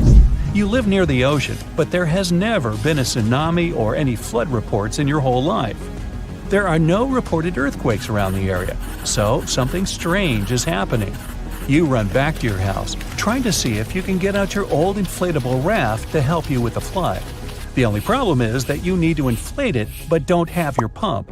You inflate it with your mouth at first, but it'll take forever to pump it up.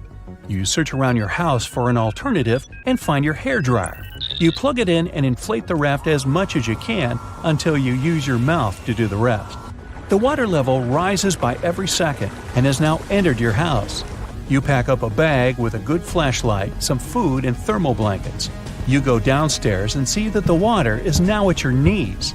You keep walking until you reach the door. When you step outside, the water pushes you left and right since the waves are very harsh. Since gravity has changed, it's not easy to swim around.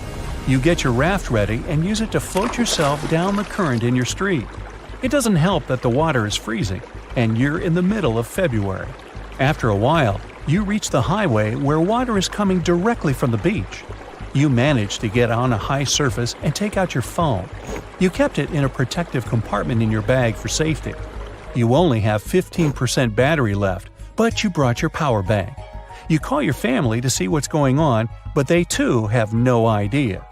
You venture into the forest and try to spot an old cabin you used to visit as a child to see if you left your old bicycle there. After a few minutes, you find it and bike across the mountain to escape the flood. You can't seem to balance yourself since the gravity is affecting you.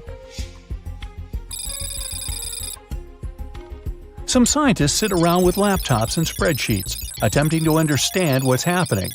Everyone is shouting and throwing out random solutions, but nothing seems to make sense. After a while, the head of NASA decides to launch an unmanned rocket to the moon. The rocket is ready in a few hours, and everyone is awaiting orders. 3, 2, 1, blast off. The rocket soars in the air and approaches the moon. It exits the Earth's atmosphere and travels at full speed in that direction. After a day or two, everyone gets live footage of the giant moon. According to the studies, the rocket can't be too close to the moon since it may have a stronger gravitational pull. However, the footage shows that tiny particles are floating around it, similar to Saturn's rings. These rings look like a giant disk surrounding the large planet, but up close, they're just particles that are the size of rice grains to the extent of a large bus. They're orbiting Saturn because of the gravitational pull. The images show that these particles are big and small, which doesn't make it safe for the rocket to get any closer. So it suspends itself nearby to orbit the moon and unleashes a mini rocket that looks like a drone to get closer. The particles are many miles thick, making it difficult for the mini rocket to maneuver. It flies closer and the particles start crashing on it. It's a good thing that the mini rocket is durable for this. The rocket finally gets past the particles and lands on the moon. Gravity has gotten stronger since it inflated in size, which almost broke the rocket. As soon as it lands, another robot pulls out and starts driving around the surface, trying to get some clues. As of now, nothing is happening. But they're noticing some quivers coming from deep inside the moon. The moon's core is reacting abnormally. It looks like it's getting bigger and bigger. Scientists don't know if it will stop growing at a certain point, so the only way to find out is to drill a hole deep inside to uncover the reason. You're pedaling away and reach the other side of the mountain. The ground is shaking, and your balance is getting worse. You look across the mountain and see that the whole other side of town is flooded. You get your raft and supplies and make it there. You find a rowboat and paddle as fast as you can until you reach the lighthouse. From there, you can try to find the NASA station. Suddenly, you see a large rocket erupt from the ground and into the sky. You know for a fact that your brother is there working, but cellular networks are down. You paddle your way there for safety. The little rocket that landed unleashes a small drill strong enough to go miles to the center. It'll take days for it to reach down. So NASA is already launching another rocket to fly off and bring a bigger drill. The only problem is that the moon is getting bigger, so the particles around the moon also gather a lot more. The moon is reaching the Earth's size, getting bigger by the minute. The flood could reach several coastal states, and many micro-islands could be submerged, so it needs to be prevented. Gravity could affect the structure of most of the buildings, causing them to collapse one by one. But the little robot will not let that happen, so he's drilling to figure out what's going on with the moon. Some of the rocks appear to be getting hotter as it digs. This could be a sign of the moon expanding, which might ultimately explode. The scientists in the room are baffled and don't know what to do. The lead scientist, who is your brother, calls you, but he can't reach you. Meanwhile, you're still paddling around, trying to get to NASA. On your way, you head back to the mountains to stay on dry land. When you arrive back at the old cabin, you see some strange men wearing trench coats looking for you. There's a stare-off until they chase you. They seem odd, like they're not from Earth. The drill has reached its maximum depth and can't go down any longer. Also, the control transmission is getting weaker. Suddenly, a figure pops out of nowhere and flashes its lights on the robot. The transmission chops and only show little snippets of the giant figure eyeing the robot. A little creature descends from the figure and walks toward the robot. Everyone at NASA is freaking out and recording every single frame. No one can believe what's going on. After a while, the creature transmits a signal that NASA can't decipher. But the creature seems friendly. The creature gets back into its ship and in an instant disappears into thin air as it teleports away. The moon starts shrinking. It's getting back to its normal size. Everyone celebrates in NASA and around the world. The currents become calmer and retreat to the coast. It's a good thing everyone reached the higher hills before. Now, what would Earth look like if it was the only planet in the solar system? Or, what would happen to our planet if the moon went missing? Or, what if dinosaurs had never gone extinct? We've all heard the story. Over 66 million years ago, a big asteroid hit Earth. Almost 75% of creatures that roamed the planet at the time were wiped out in mass extinction. Among them, dinosaurs. Tyrannosaurus, Triceratops, Velociraptor, all gone. But because of that, we're all alive. According to science, the human race was developing more safely without these gigantic creatures hunting us. But what if that asteroid had crashed to the ground a few miles away from the place where it fell? What would the world be like today? Imagine walking down the street to your local supermarket and coming across a truck-sized T-Rex. Could that ever happen in this alternate universe we're talking about? Well, dinosaurs would have had to survive a lot more than an asteroid to be living nowadays. About 55 million years ago, the temperatures on the planet rose. The climate became 14 degrees Fahrenheit hotter than it is today. Rainforests flourished, and vegetation was abundant. In this scenario, herbivore dinosaurs would have likely thrived. But they would have started to look a bit different. Plants started growing during that time period were not very rich in nutrients. This means that dinosaurs would have probably shrunk in size, not having the necessary energy to grow all the way to their full size. Then, about 34 million years ago, South America and Antarctica split, which resulted in a cooler and drier climate. During this period, long-legged dinosaurs would have been the ones to survive. At that time, animals had to travel long distances to hunt, since seasons started to affect the availability of food and water. Compared to the mammals of that period, dinosaurs would have had significant advantages, like having more teeth or better eyesight. And speaking of mammals, some of them probably would have never evolved. That would have become dinosaurs' breakfast first. By the way, did you know that some dinosaurs live among us today? Think pigeons, or birds in general. They've all evolved from dinosaurs. Now, I bet you've heard once or twice that we use 10% of our brains. If this was true, what would happen if you used 100% of our brain? Would you be able to compose a symphony? Would you become a tech genius and create a multi-million-dollar company overnight? Let's start with the facts. We don't only use 10% of our brain. This notion became highly popularized by movies, but it's not very accurate. The truth is, the largest portion of your brain is active at all times. But not all parts are working simultaneously. The exact percentage varies from person to person. Now, neurologists say you wouldn't be using 100% of your brain's capacity at once. Your body simply wouldn't have enough energy for that, which means you'd be hungry all the time. Imagine the number of calories you need to consume for that to work. You would also be limited by your body's basic needs: breathing, digesting food, and circulating blood.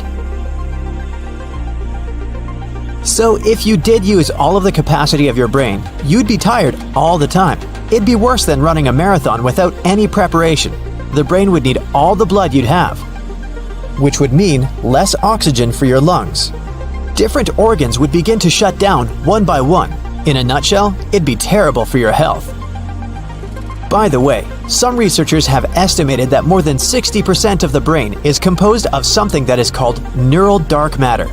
In other words, this dark matter consists of neurons that have no apparent purpose or simply don't respond to common stimuli.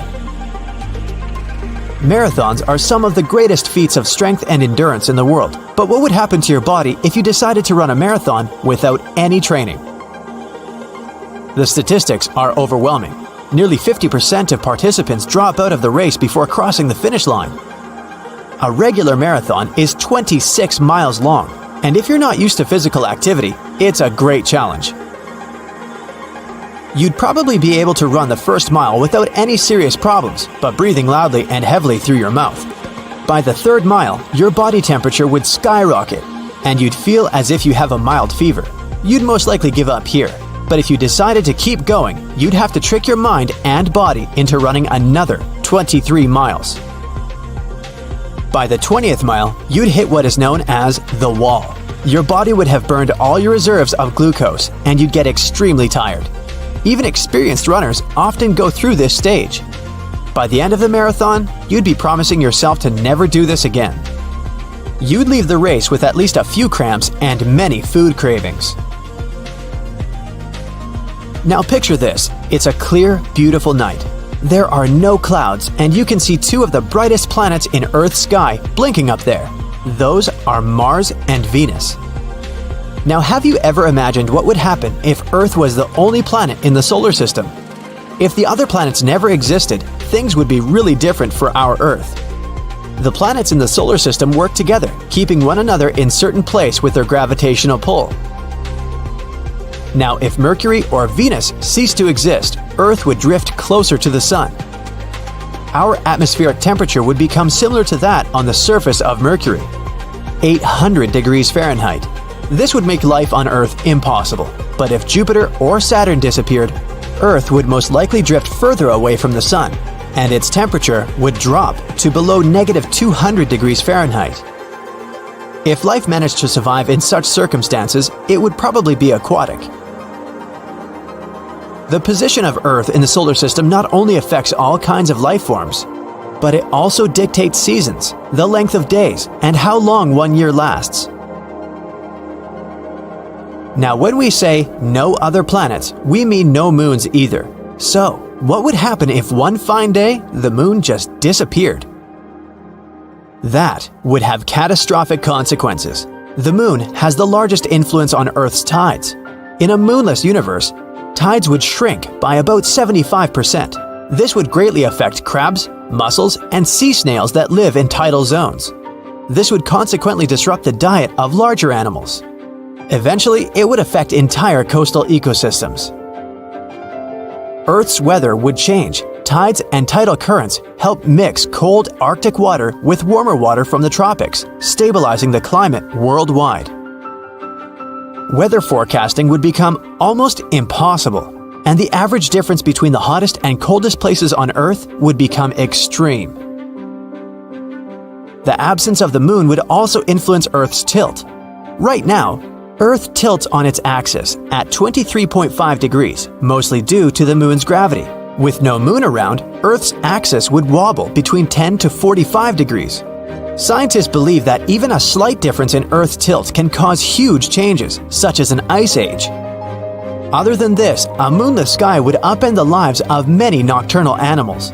Moths have evolved to navigate using the light of the moon and stars. Newborn baby turtles use the moon's light to find their way to the ocean. Different animals rely on both darkness and a small amount of moonlight to hunt effectively. Now, how about we travel far back in time and imagine what would happen if you lived in ancient Egypt? This civilization lasted for over 3,000 years. Ancient Egyptians were responsible for building some of the world's most recognizable symbols, the Great Pyramids at Giza. If you'd lived in ancient Egypt, you'd have witnessed a time of enormous scientific and mathematical breakthroughs. Ancient Egyptians organized themselves in strict social structures, so you'd probably have to fit into one of them. You'd have either been born a laborer, a farmer, or a specialist, which was either a soldier, a sailor, or a teacher, or you'd have been part of the Egyptian elite. If you had been a farmer, you'd probably live in a house made of mud bricks. You'd have had a stone oven and kept your food stored in a pit in the ground. You'd have spent your days tending to crop fields by the Nile River, or taking care of cattle and ducks. On tax days, you'd have packed up some of your harvest and brought it to the temple as payment for the usage of land. If you'd been a member of the elite, you'd have spent most of your days in banquets. You would have adorned yourself in gold and semi-precious stones, displaying all your wealth. If you had lived in ancient Egypt, maybe you would have been one of those who invented tables. Yep, before the Egyptians, there was no such thing as a table. This invention appeared as a way to keep food off the ground. Have you ever wondered why Earth doesn't have rings? Gas giants, Jupiter, Saturn, Uranus, and Neptune, have them. But the rocky planets, Mercury, Venus, Earth, and Mars, don't.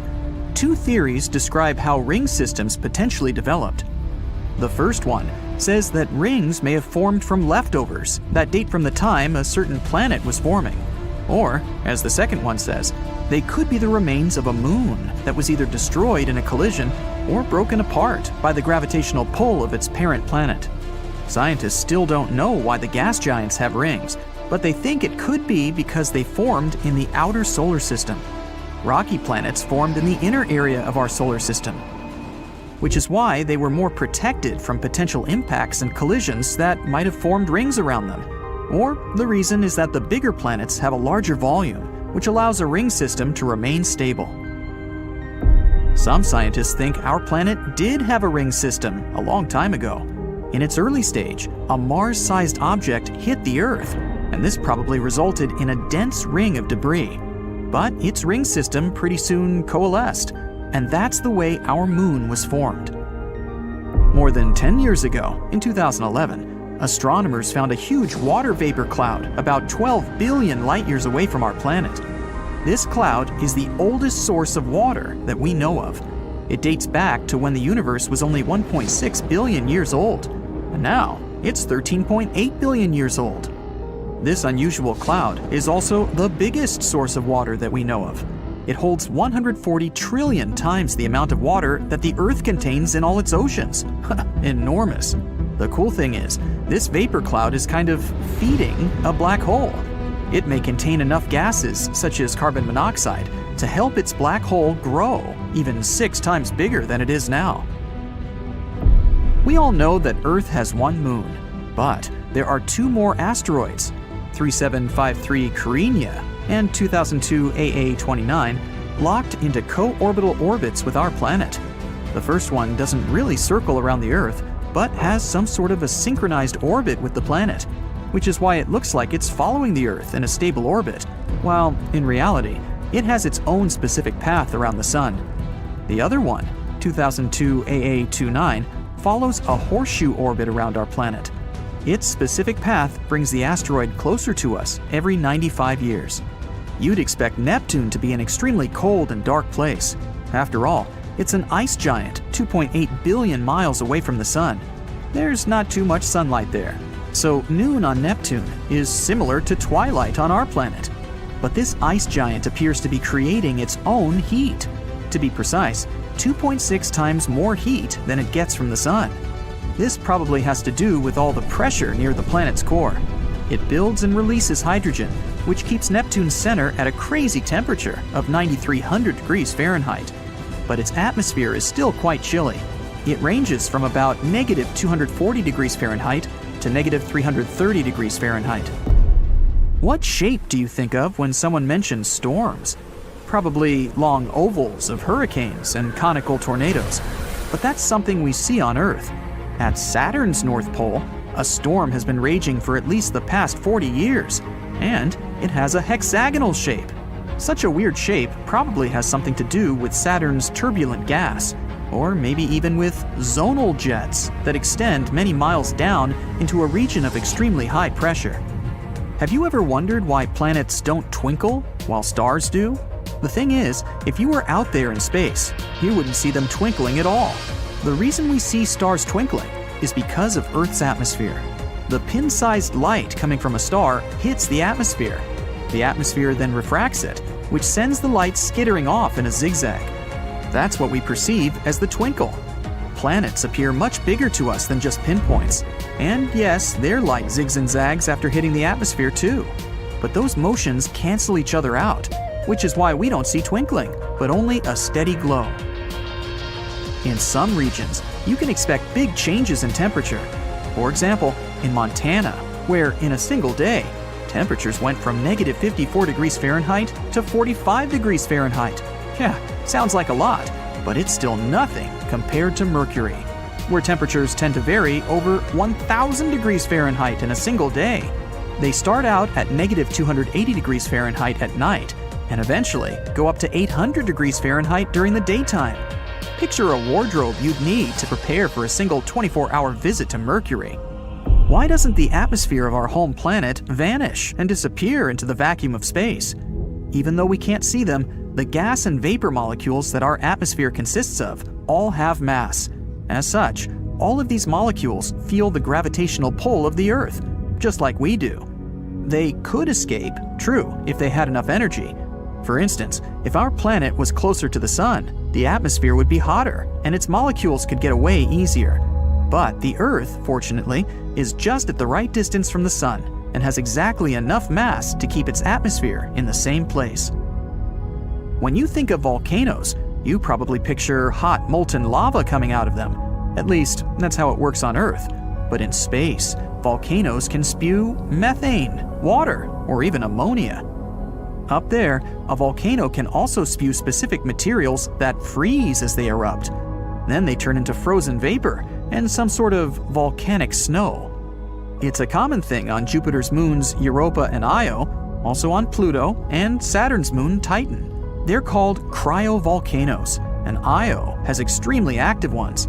Over there, you'd see hundreds of vents with plumes of frozen vapor that tend to extend about 250 miles. And NASA vehicles have even captured some erupting in real time. Bam! Planets, moons, asteroids, comets, and stars, they can all collide. And galaxies too. Our galaxy, the Milky Way, is 2.5 million light-years away from Andromeda, our closest galactic neighbor. Astronomers believe the Milky Way is on a collision course that will destroy both galaxies in the distant future. Or at least, galaxies as we know them. The two galaxies are going faster and faster toward each other at a rapid clip, 250,000 miles per hour. It will be chaotic, and many planets and stars won't survive the collision. Eventually, these two massive entities will merge and turn into a completely new, unrecognizable galaxy. But here's a small comfort. Scientists assume this is not scheduled to happen for another 4 billion years. In case you want to fuse two pieces of metal together, you already know the only way to do that is to apply heat so these pieces can reach their melting points. In space, you don't need heat to do such a thing, or basically, any action at all. We call it cold welding, and such a phenomenon happens when you slide the metal pieces over each other. In that case, they wear away their protective oxide layers. On Earth, these layers stop them from fusing, but in space, this type of protection disappears. That's why the electrons from one piece of metal just flow into the other piece. And ta-da! They're one without any effort. Scientists used to believe the Earth was the only planet in our solar system with tectonic activity going on. Tectonically active means plates under the crust are moving. This process releases heat, which then deforms the Earth's surface and leads to its shrinking. But now, we know this happens on other planets too. Mercury is also shrinking, and scientists found it out in 2016 when the Messenger spacecraft orbited the planet and sent back some important data. It revealed that there were cliff-like landforms known as fault scarps on Mercury's surface. Since these landforms are relatively small, they probably didn't form that long ago. That means Mercury is still contracting, even 4.5 billion years after our solar system was formed. Jupiter's Great Red Spot is shrinking as well. It's a huge storm that rages on the planet's surface. It's reddish, a bit oval in shape, and more than 10,000 miles wide. Yep, that's big enough to swallow the Earth. and now it's been slowly but surely shrinking for a couple of centuries. The Great Red Spot is just one of many high-pressure storms that occur across Jupiter due to all those gases present there, which is something that classifies Jupiter as a gas giant. But just because it's shrinking doesn't mean the Great Red Spot is going to blow itself out anytime soon. It's even growing taller. Now, you wake up one morning and watch the news while having your morning coffee. They did it again! Those scientists! The news anchor yells on the TV. A report was released a few days ago that the moon is moving further away from Earth's orbit. Its distance extends 2 inches per year. Over the past 2,000 years, it's drifted a total of 260 feet. This isn't too daunting of a distance, but the news has still made people panicked and concerned. They rally together around the planet, uniting to try and stop the moon from escaping Earth's orbit, even though it won't actually leave the orbit for over 1 billion years. But everyone was focused on the past benefits of the moon. It's obvious life on Earth as we know it wouldn't have evolved without its existence.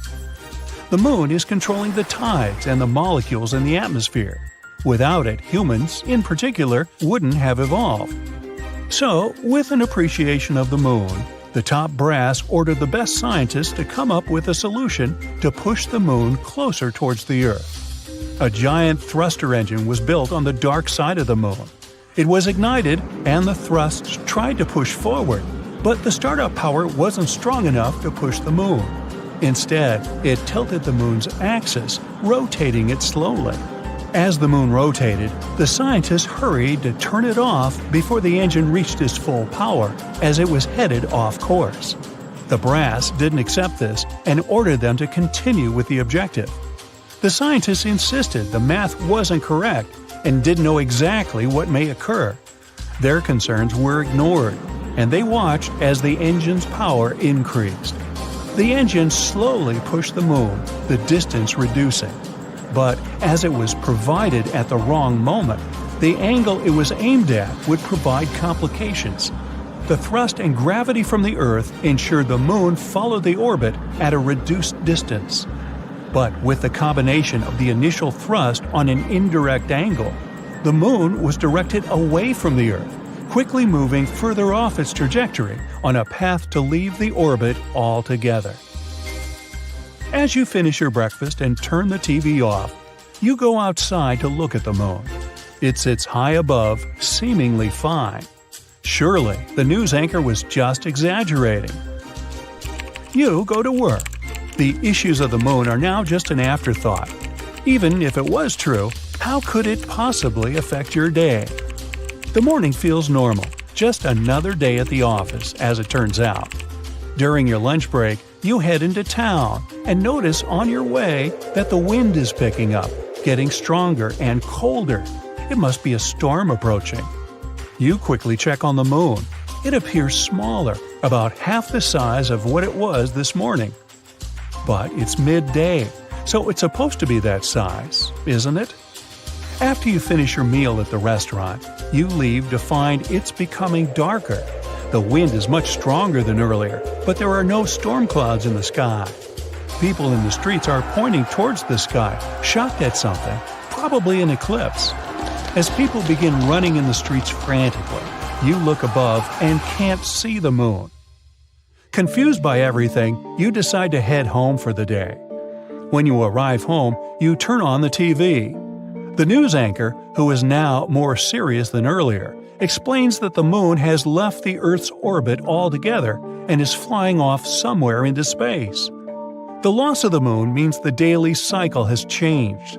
Now, there are only 6 to 12 hours of sunlight a day and over 1,000 days per year. I only have to work half as much, you say excitedly, pumping your arms in the air. The lack of the moon creates a completely different world.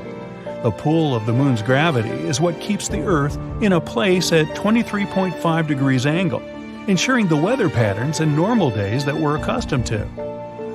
Baffled by all the scientific information, you go outside to just confirm you aren't being pranked.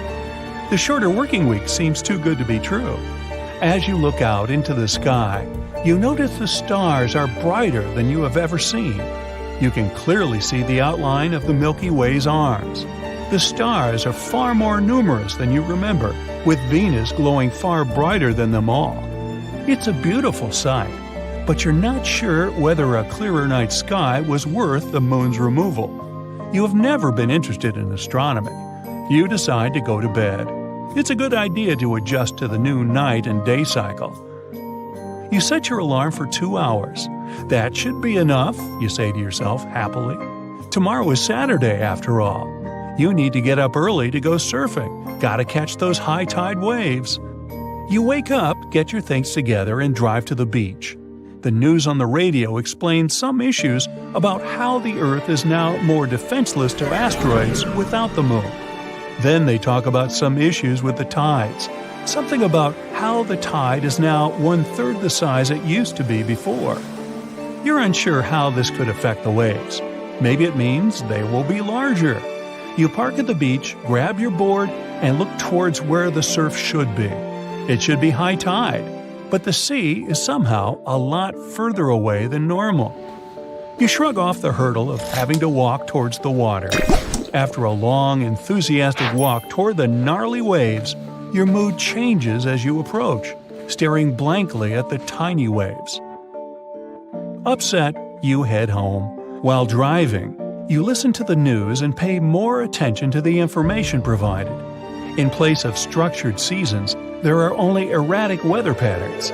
Winds are faster and stronger, creating more powerful storms, and in some places, there are just stagnant conditions. The equator is no longer always warm. The poles aren't constantly cold.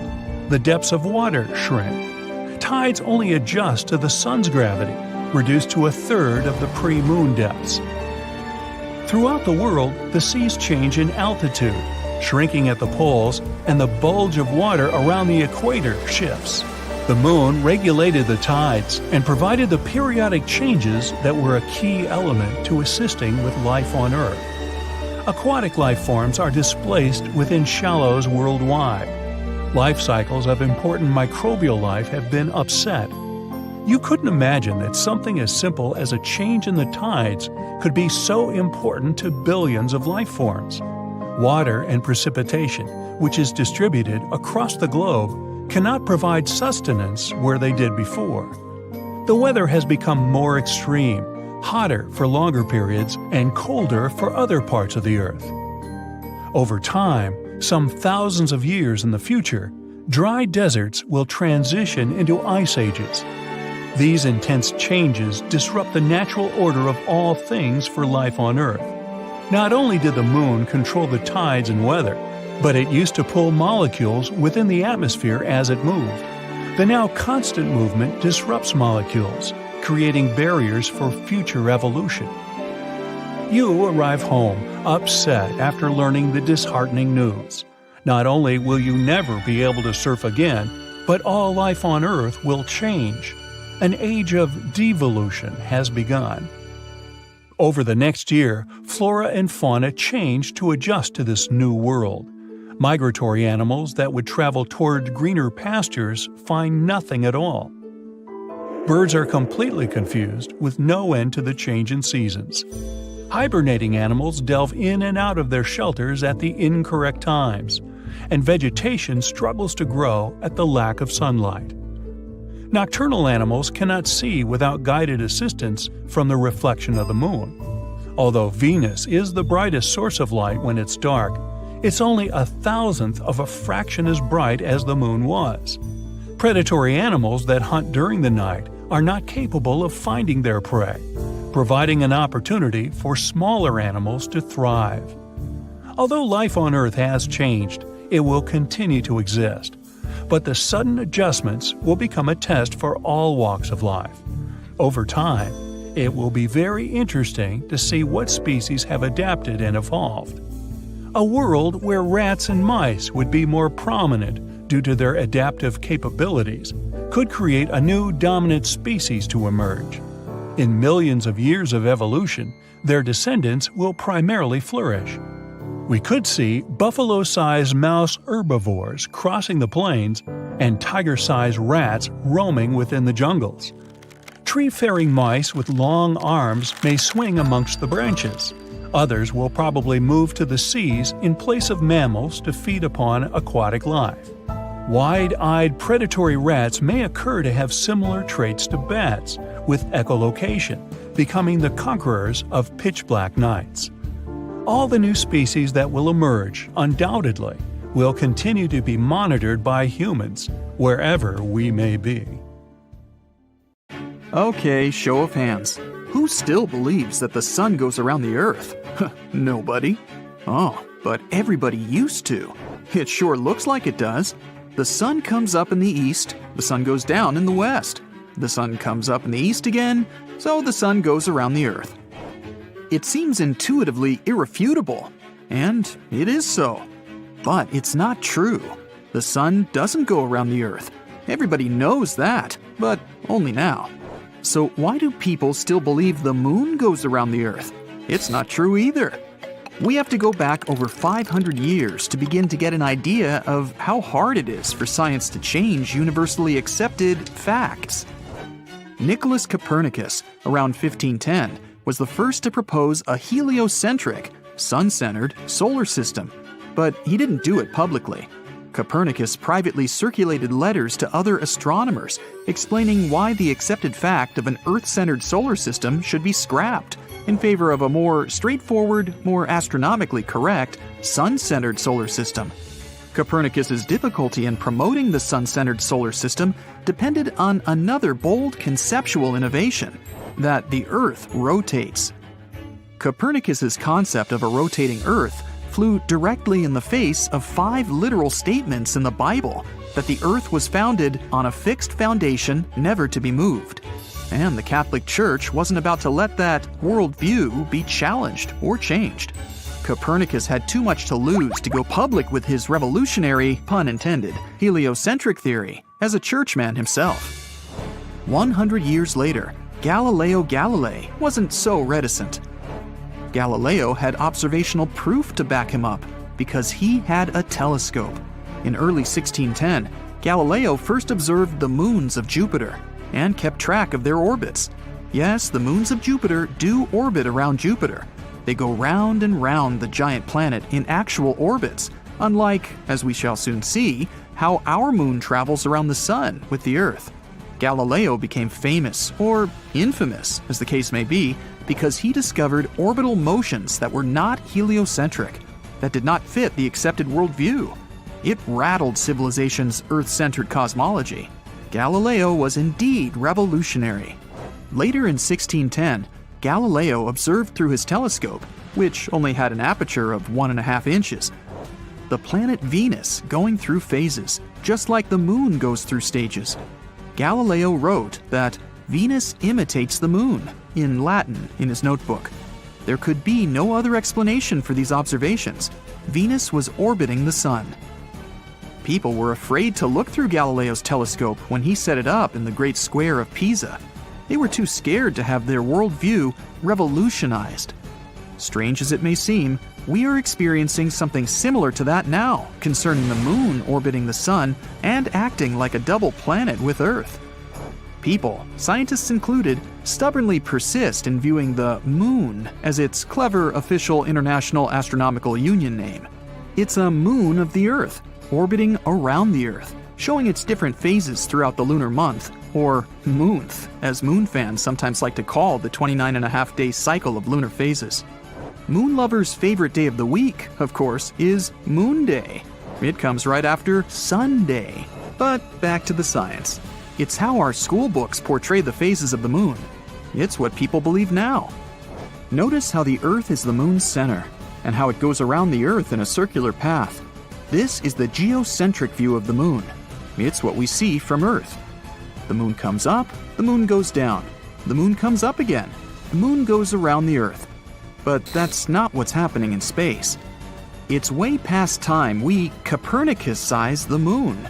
We need to start seeing the moon from a heliocentric point of view, as we do for everything else in the solar system. First of all, the geocentric view of the moon's phases shows the Earth stationary, sitting in the center of the moon's path for a whole month. But the Earth is not stationary at all. We're zooming around the sun at a very high speed.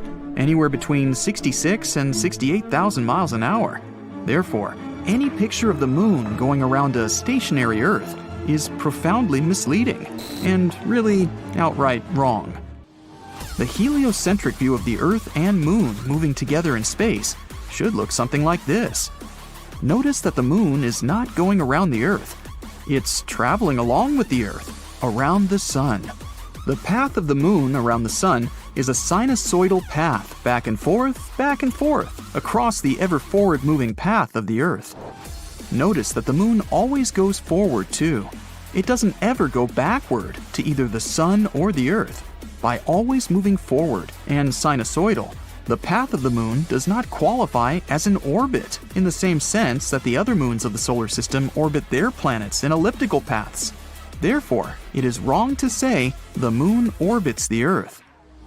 The moon orbits the sun along with the Earth, or the moon and the Earth both orbit the sun, are statements Copernicus and Galileo would approve of. But science today has difficulty accepting a heliocentric view of the moon. Maybe there would be too many books that need to be reprinted. Maybe too many astronomy professors would have to admit that they were wrong their whole careers. Accordingly, objections are put forward to block the revolutionary heliocentric view of the moon from being universally accepted. One such objection is that the moon never leaves the Earth's gravity well, and therefore should be rightly considered a moon of the Earth, an orbital, to use the astronomical term for satellite. Undoubtedly, the moon never leaves the Earth's gravity well, or else we would lose the moon. However, representations of this well-known definite fact always show the moon moving around the Earth inside the gravity well, and this is not true. The moon never goes back toward the Earth as it would need to if it were in an elliptical orbit. So the gravity well objection can be dismissed because the astronomers who propose as orbital evidence that the moon always stays within the Earth's gravity well fail or neglect to include the facts of the moon's continuously forward sinusoidal motion. Escape velocity for the moon to leave Earth's gravity well is reported to be about 2,684 miles per hour. Relative to the Earth, the moon presently moves about 2,238 miles per hour. What kind of impact would it take to accelerate the moon that extra 450 miles per hour needed to knock it out of Earth's gravity well? If anyone wants to compute that, you're most welcome to put your answer in the comments section. Maybe it could happen, and that would not be good. There's another objection to looking at the moon from a heliocentric point of view, and that involves the barycenter of the Earth-Moon system. The barycenter is the center of gravity between the Earth and the moon. Think of yourself on a seesaw in the park. The other end of the seesaw is a massive lineman from a professional football team. How far forward towards you would the lineman have to move so that you both are balanced evenly? He'd have to move towards you almost to the center of the seesaw. You are the moon and the lineman is the Earth, although Earth is a feminine name. The balance point of the Earth-Moon system, the barycenter, is over 1,000 miles inside the Earth. It is this balance point, astronomers dutifully point out, that is orbiting the Sun. It is a heliocentric point of view. Copernicus and Galileo would approve. However, these astronomers always seem to add the geocentric animation of the moon orbiting around the Earth, with the barycenter inside. In this way, they can keep the moon orbiting around the Earth. But it's somewhat dishonest to combine two different perspectives in one animation. You can't have your cake and eat it too. This leads us directly to the real sticking point that keeps us from believing that the moon is orbiting the sun, the double planet conundrum. The International Astronomy Union refuses to consider the moon and Earth a double planet. They refuse to do so almost exclusively because the barycenter of the Earth-Moon system is inside the Earth. It's tough to buck City Hall, as the saying goes. You'll recall that IAU, or UAI if you use the French designation, demoted Pluto to dwarf planet status, and they still haven't reversed that decision, despite seemingly ample evidence that Pluto is the 9th planet. Perhaps we should reflect on what it means to be an Earthling. To be an Earthling implies that we know ourselves to be space-borne people orbiting a yellowish star near the outskirts of a spiral galaxy. We, meaning all the peoples of Earth live in space and are absolute creatures from space. Above us is the Moon, Earth's companion. We're making a big mistake by referencing the Moon according to our geocentric parameters. Our conceptual expansion into space is inhibited by an incorrect, outdated, Earthbound view of the Moon. The universe doesn't revolve around us, and neither does the Moon. You're on a plane heading to an important astronomy convention when you see a large figure outside your window that eclipses the whole sun. You spit out all of your coffee, and everyone in the plane stares outside in shock. You then notice that it has rings like Saturn. You were supposed to fly to Japan, but you're forced to land in California. As soon as you land, you look up in the sky and see some more giant planet-like structures floating around in the sky. Everyone is taking pictures and trying to figure out what's going on. Suddenly, you notice a huge ball of fire crashing down near the airport. Everyone scrambles for safety, and luckily, it ends up in the middle of the runway with no one around. The bad news is, there's no more runway for planes to land. Everyone huddles together for safety, and more large objects appear in the sky. All communications have ceased or broken down since these large objects have ruined all the satellites. Some scientists nearby mention that these objects are the planets of the solar system going within the same proximity as our moon. Mercury and Venus look like moons, but Saturn is occupying a lot of sky real estate. You tell those scientists that you're an astronomer. They invite you to join them on a trip to Antarctica to the observatory station in the South Pole. They need every mind to help solve this mystery. You get on a ship with the coordinates set to Antarctica. The waves are extremely rough for typical daylight and non-stormy weather.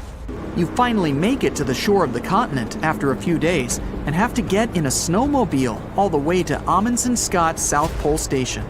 Over here, you and a group of scientists will figure out what's going on. You weren't prepared for the freezing temperatures, even though it's July. You arrive at the station and see all your fellow scientists running around with paperwork and blurting out stuff about planets orbiting our atmosphere. You arrive at the conference room where the lead scientist explains what's going on. One by one, the planets are coming closer to us until they're aligned with the moon, but they still don't know why and how. Venus arrived first, and now Saturn is getting closer. The moon is around 240,000 miles away from Earth, and it affects the tides of the oceans and seas with its gravitational pull. Since water is less dense than land, we can see the tides change. So high tides occur when the Earth is pulled towards the moon. And since the other planets are coming closer to Earth, the gravitational pull is erratically changing. In a couple of hours, Saturn will be in the same distance as our moon. You head to the large telescope and observe the planets. Any plane or helicopter won't fly properly and won't have the proper radar technology to help it. You keep observing and notice Mars getting closer to Earth. You get news that tidal waves are rising very often now, and some island nations are even being washed away. Good thing they got evacuated beforehand. With Mars closing in, you notice Neptune also getting closer. You can feel the gravity on Earth fluctuate with every step you take. You report your findings to the lead scientist, and the only way for survival is to quickly build bunkers far away from oceans and seas that can host many people before the other planets close in. A team of engineers arrive and start building. Wave after wave of survivors come and settle into the bunkers, practically built overnight. With every hour, more planets are getting closer. Mars and Neptune have already settled in, with Mercury, Venus, and Saturn. Pluto and Uranus are now visible to the unaided eye and are making their way towards Earth. The gravitational pull is getting completely out of hand. The snow in the Antarctic desert remains floating for several seconds whenever someone walks on it. You can jump a lot higher. It's now nighttime, but the sky isn't dark as usual. The planets are reflecting a lot more sunlight than our moon. It's barely visible now.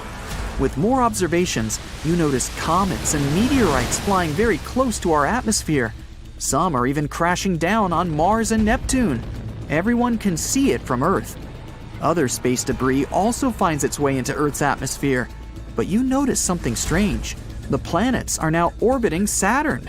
You check your calculations and find out that the planet's positions are now aligned with Saturn's orbit. That's because it has the biggest mass among all the planets. Saturn's rings are made up of ice particles, some as large as a bus and others as tiny as pebbles, but they're all crashing and interfering with the other planets. No one can feel the orbit shift at first, but later you can start to feel it. With this happening, earthquakes and volcanoes are bound to happen. This is why everyone, including yourself, is packing up and ready to flee.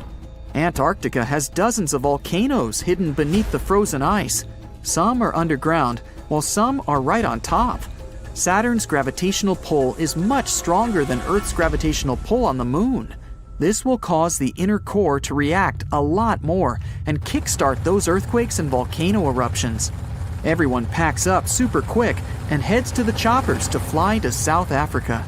These choppers were designed to have a direct course without the need for radars to guide them. You arrive in South Africa, which is mainly covered in water. The chopper takes you closer to the center, and then you travel to the Sahara Desert. The plain surface with nothing around it will be the best option for safety. But you look up in the sky and see another planet closing in. It's Jupiter, the biggest planet in our solar system. If Earth were the size of a grape, then Jupiter would be the size of a basketball. It's approaching quickly. Many of the other planets automatically make way for it, including Saturn. You're on the road heading to the Sahara, even though it'll take days to reach by car. The sky is dark during the day, since most planets are blocking the sun. You finally make it to the Sahara Desert with other scientists, and to your surprise, a whole city was erected in just a month when the planets started showing up. You settle in your dorm, but still have a lot of work to do. A couple of days later, Jupiter breaches the atmosphere and completely eclipses us. But Earth is now rotating around it, and it's much quicker than orbiting the Sun, since Jupiter is smaller. But since Saturn is also big, Earth keeps getting tossed from orbit to orbit, like two people playing a ball game with each other. So with that happening, people on Earth are experiencing different gravitational pulls from time to time. The tidal waves keep getting stronger, and volcanoes are erupting everywhere. Since the Earth's core is getting hotter, the temperature on Earth is also changing. And with a lack of sunlight most of the time, much of the plant life is having a hard time trying to keep up. Crops are harder to plant with natural sunlight, so people are turning to artificial lighting and greenhouses. Air and space travel are impossible. The International Space Station is completely ruined, along with the satellites orbiting space. That's why cell phones and the internet can't work. Gravity is even more dysfunctional than ever. 6 months later, humanity has found some way of coping with the new normal, but things are constantly being updated. The number of hours in a day has changed, as well as days that compose a week. This used to be measured with the moon phases. A month used to be the moon achieving all phases from none to full moon, and so on. But Earth's moon has disappeared with the cluttered, disorganized planets. It's 2065, and you're standing on the moon's dusty surface, working away on the latest array of solar panels to help fuel the local town's energy grid. Suddenly, the surface begins to shake. Is this a moonquake? Or are those moon-born teenagers having a party in the town hall again? You look up at Earth. You're so used to it, you barely even notice it anymore. But now, it looks different. It takes you a few moments to work out why. It appears to be shrinking. You begin to panic. The Earth is moving away. The ground rumbles again, and you work out what's happening. The Earth isn't moving, but what you're standing on is. The moon has broken off its orbit and it's heading out into deep space. Destination unknown. The strange thing is, it's happening right now, and has been for a very long time. It's even affecting how long our days are. Eventually, it will pull away altogether and dramatically affect our planet's oceans. To explore what will happen, let's go back a little, to put it all into perspective. The moon has been hanging around us, literally, for 4.51 billion years. There are a few theories as to how the moon came into being. The main one is that it formed when a large object smashed into the young Earth. The early solar system was a chaotic place. A number of stellar bodies were created that didn't make it into a full planet. One of these bodies, as large as Mars, smashed into Earth, throwing huge chunks of our planet's crust into space. Gravity took over and tied these separate elements together. This explains why the moon is made of lighter particles than we find here on Earth. Billions of years later, and we're more than used to having the moon with us. It affects so much of our everyday life. The obvious one is tidal motion. The gravitational pull or tidal force that the moon exerts on our planet creates the tides. This force causes all of the water on the Earth's surface that's closest to the moon to bulge out to one side.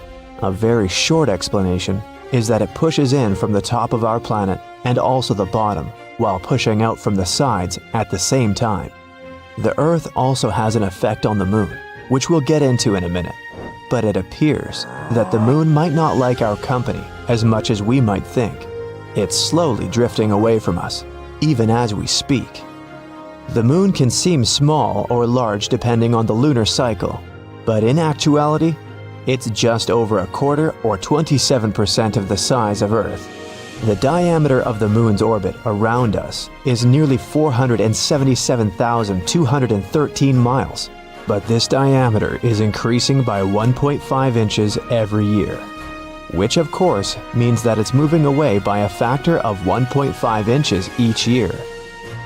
To help explain why we have to analyze our relationship to the moon a bit more closely, both celestial bodies are tidally locked.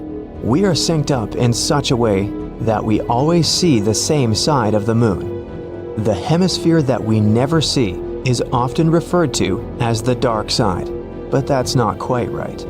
As the moon orbits Earth, different parts are in sunlight or darkness at varying times. This change in illumination is the moon going through its various phases.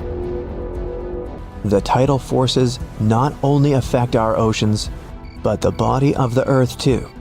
Because the Earth is more rigid in structure than water, the tides on more solid matter, like the Earth's crust, have a much smaller effect. The tidal forces are interdependent. The gravitational field of the Earth will also apply tides in the body of the moon. Again, because we're not talking about fluid, the effect is very small, but it's there. This interchange of tides is quite complex. Interiors of both bodies are heated by these tides, just as the force applied to any object can create friction or its own heat. Take the planet Jupiter, for example, and its moon, Io. The tidal forces of the giant planet are so huge that the surface of Io, which is solid, is raised and lowered several hundred feet in each rotational period. The heat generated means that the interior of Io is most likely molten. As a result, the surface of Io is covered with active volcanoes. It's one of the most geologically chaotic places in our solar system. Despite its heat, it's definitely not the place to take the family for a summer holiday. Back to Earth. Our planet rotates on its axis once every 24 hours, and the moon performs one revolution around us in 27.3 days. The bulge on Earth actually speeds up the moon. The Earth pulls the moon ahead in its orbit. In other words, the Earth's bulge increases the radius of the moon's orbit around us. While this is happening, the moon pulls back on the tidal bulge of the Earth, slowing its rotational speed, though just a fraction. A very small fraction. This means that 100 years from now, a day on Earth will be 2 milliseconds longer than it is right now. Blink and you'll miss it, literally. In addition, since the Earth is larger, the gravitational pull is stronger, causing the moon to speed up slowly. As time passes, its orbit will become bigger and bigger. This takes us back to that measurement of 1.5 inches. It may not seem like a lot, but over a period of time, this measurement becomes significant. Let's jump forwards billions of years from now, where we see that the moon's orbit is so big that it does leave the pleasure of our company permanently. What happens to our oceans then? You've already guessed it. The tides will cease to be. That will make for very calm seas for any boat trips. That's if there are any humans left in, 50 billion years. Before that time, because of the tidal locking slowing down the Earth's rotational speed, it's possible that the Earth will slow down enough to permanently face the moon. In turn, it may prevent the moon from moving away from us. Imagine the effect on our planet if we stop rotating. One half will always be in darkness, the other in light. That'll play havoc on our seasons and the natural life. While it sounds dramatic, and the loss of tides would be a significant phenomenon, there are other more serious things to worry about occurring before then. In a tenth of that time, 5 billion years, our sun will likely consume both the moon and the Earth. Yep, our sun is going to have a galaxy-sized party, the likes of which our solar system has never seen, and everyone's invited. The sun is continually burning the hydrogen in its core into helium. Right now, it's approximately halfway through its life cycle. Towards the end, it will run out of hydrogen in its core. The sun will ultimately become a red giant. Its surface is predicted to reach Mars. That's when gravitational forces will take over. The Earth will be dragged into this new sun and disintegrate. The sun gets 10% brighter every billion years. So long before the planet is totally destroyed, the heat will have melted any ice and fried almost everything living. All of our oceans will have dried up too. So, while the planet has a 5 billion year life cycle yet, everything living on it may only have a billion. To recap, the moon may move from the Earth, but the sun will have wiped out both long before the tides are halted. Let's steer away from that hot object and return to that sibling-like relationship of the moon and Earth. The fact that the moon has the same rotational period as the orbital period of both the Earth and the moon is no coincidence. Over billions of years, the tidal coupling of the two has led to the synchronization we know today, and yet it's still evolving. The Earth is slowing its rotational period. Eventually, it will match that of the moon, and they will be exact. And as I mentioned before, the days on Earth will become longer as well, by 2 milliseconds every century. To have a significant impact, it will take many thousands of years. However, it's nice to think that both the Earth and the Moon affect each other in many powerful and beneficial ways.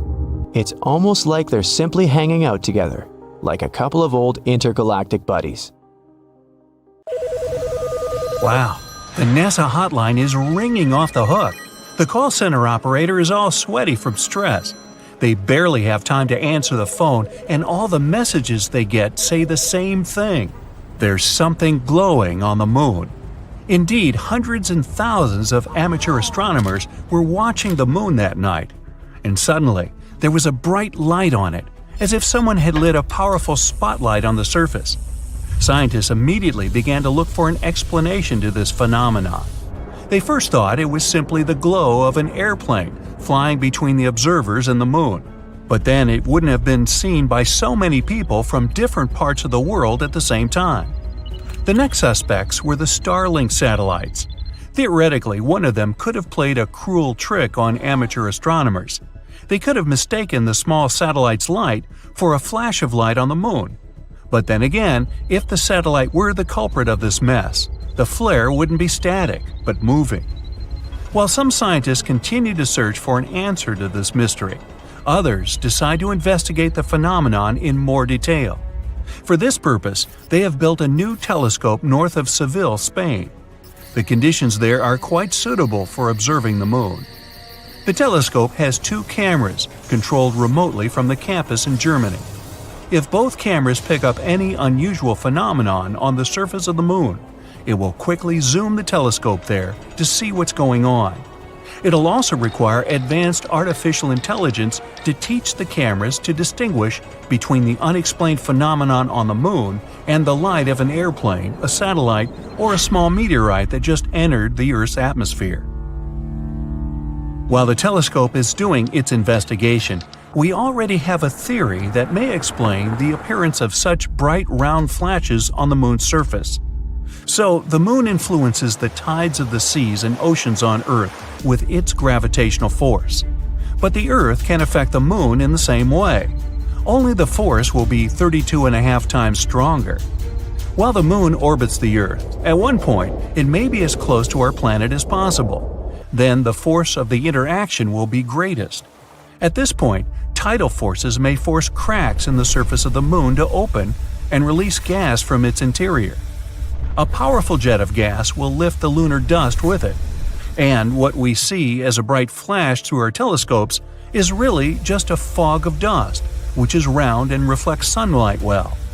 If you look at it from a distance, it really does look like a flash. As the dust rises, we think there's been a small explosion, and that flash gradually fades as the dust settles down. These things happen all the time on the Moon's surface. They're called transient lunar phenomena, and besides lunar flashes, much more mystical and bizarre things have happened.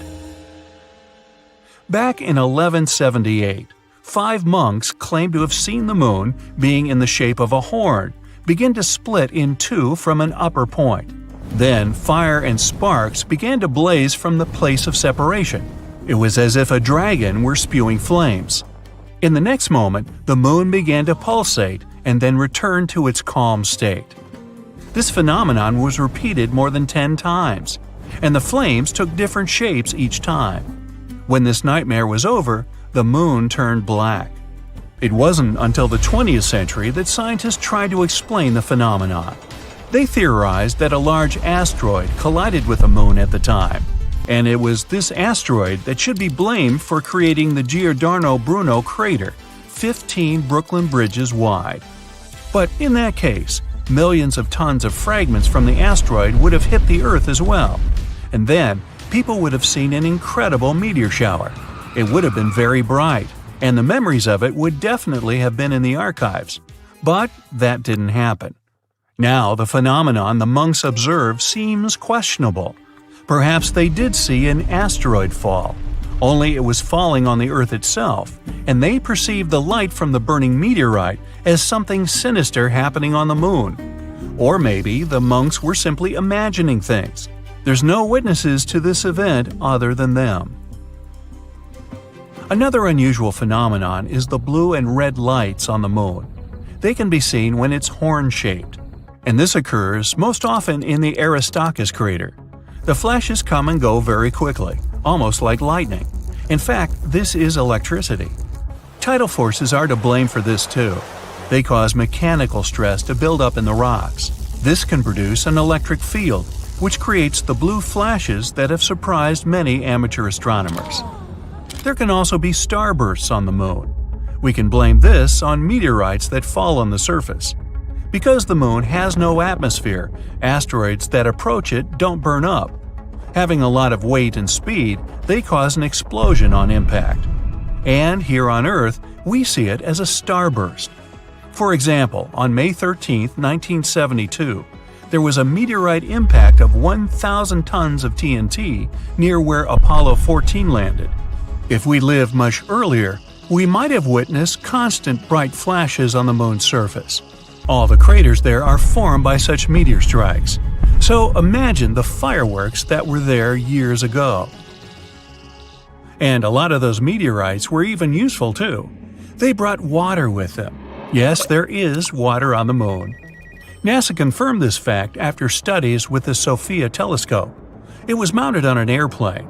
The observations were made from the upper atmosphere of the Earth. At such an altitude, the dry air allowed the telescope to see even the smallest details. Water might have been in the craters at the poles of the Moon. These places have never seen light, and the water there might be encased in ice. But SOFIA found water on the sunlit surface of the Moon. Of course, it's only H2O molecules that are present in the dust layers, but that's something. If we manage to collect all this water, we'll get very little of it. In comparison, the Sahara Desert has about 100 times more water than we found on the Moon. But an even more unusual phenomenon is happening there right now. The moon is actually rusting, just like a piece of old metal.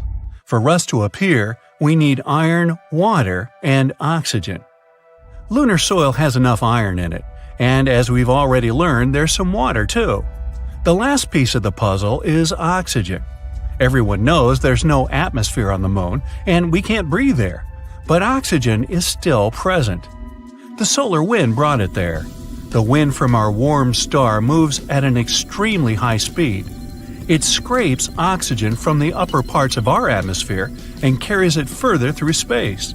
Eventually, the wind with the oxygen molecules reaches the moon. Voila! All the ingredients for corrosion are in place, and the iron ore on the surface of the moon begins to take on a reddish hue. If this process goes on long enough, in the distant future, the moon will look like Mars. It will turn orange-red. Yes, the signature color of Mars came exactly from that corrosion that began there thousands and thousands of years ago, when there were rivers and seas with water and an atmosphere with oxygen. Other strange objects that can be seen on the moon were left there by humans. Between 1969 and 1972, 12 people visited there as part of the Apollo program. In all, there were 6 landing sites where the astronauts left a bunch of stuff behind.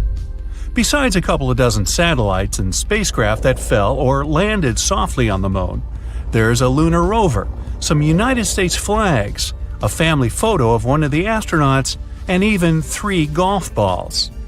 And the first 2 people to be on the moon left behind a whole pile of stuff. When they were about to go home, they took a lot of soil samples and rocks with them. And to carry it all away, they had to get rid of everything unnecessary on board the lunar module. The TV camera, the sample collection tools, the science equipment, and even the armrests from the seats. The astronauts stood outside the lunar module for a full 8 minutes and threw out a whole mountain of unnecessary items.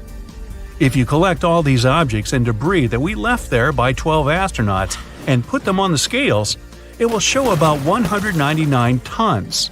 It's like 3 heavy armored tanks or 3 large passenger planes. Strange, but true.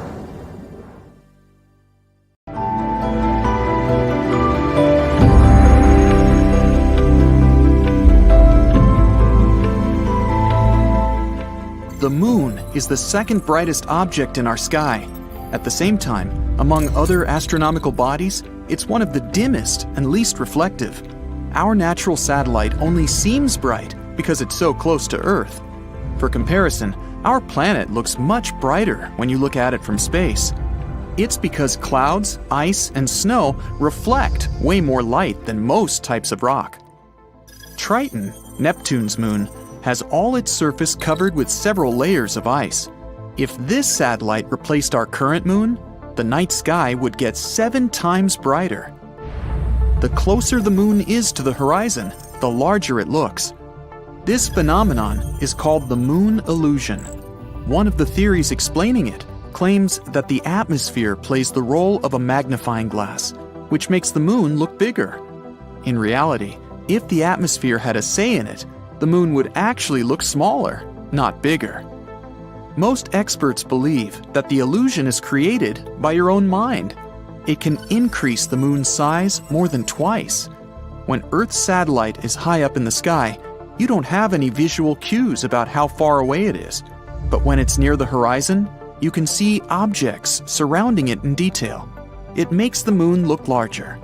But it's just one of the many theories explaining the phenomenon. By the way, you can trick yourself out of this illusion if you bend down and look at the moon upside down through your legs. 2 or 3 years ago, an asteroid was pulled into Earth's orbit and started to travel around the planet. Even though it's no larger than an average car, it's still a big deal. Out of more than 1 million asteroids astronomers know about, it's only the second one to orbit our planet. Called 2020 CD3, it's our temporary mini-moon. It won't be with Earth for long, though. The asteroid is following a random orbit and is slowly drifting away. Temporarily captured objects, such as 2020's CD3, are rare. They need to have specific direction and speed to be caught by Earth's gravitational pull. Otherwise, they either crash into the planet or fly in another direction. A transient lunar phenomenon is one of the most enigmatic things happening on the Moon. It's a short-lived light, color, or some other change on the satellite's surface. Most commonly, it's random flashes of light. Astronomers have been observing this phenomenon since the 1950s. They've noticed that the flashes occur randomly. Sometimes they can happen several times a week. After that, they disappear for several months. Some of them don't last longer than a couple of minutes, but there have been those that continued for hours. The year was 1969, one day before Apollo 11 landed on the Moon. One of the mission participants noticed that one part of the natural satellite was more illuminated than the surrounding landscape. It looked as if that area had a kind of fluorescence to it. Unfortunately, it's still unclear if this phenomenon was connected with the mysterious lunar flashes. There might be more metals, for example titanium or iron, in lunar craters than astronomers used to think. The main problem with this finding? It contradicts the main theory about how the Moon was formed.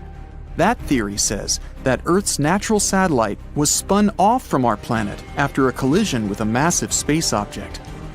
But then, why does Earth's metal-poor crust have much less iron oxide than the Moon's? It might mean the Moon formed from the material lying much deeper inside our planet. Or these metals could have appeared when the molten lunar surface was slowly cooling down. The Moon's gravity is about 17% of that on Earth. If you weighed 200 pounds on our home planet, on the Moon, your weight would decrease to a mere 34 pounds. You would also be able to carry stuff 6 times heavier than what you can carry on Earth. It would be easier to walk on the Moon's surface, but it would be more dangerous too. Your feet inside a heavy spacesuit would sink into the lunar soil up to 6 inches deep. But let's imagine you decided to skip the tedious process of walking by leaping through the air.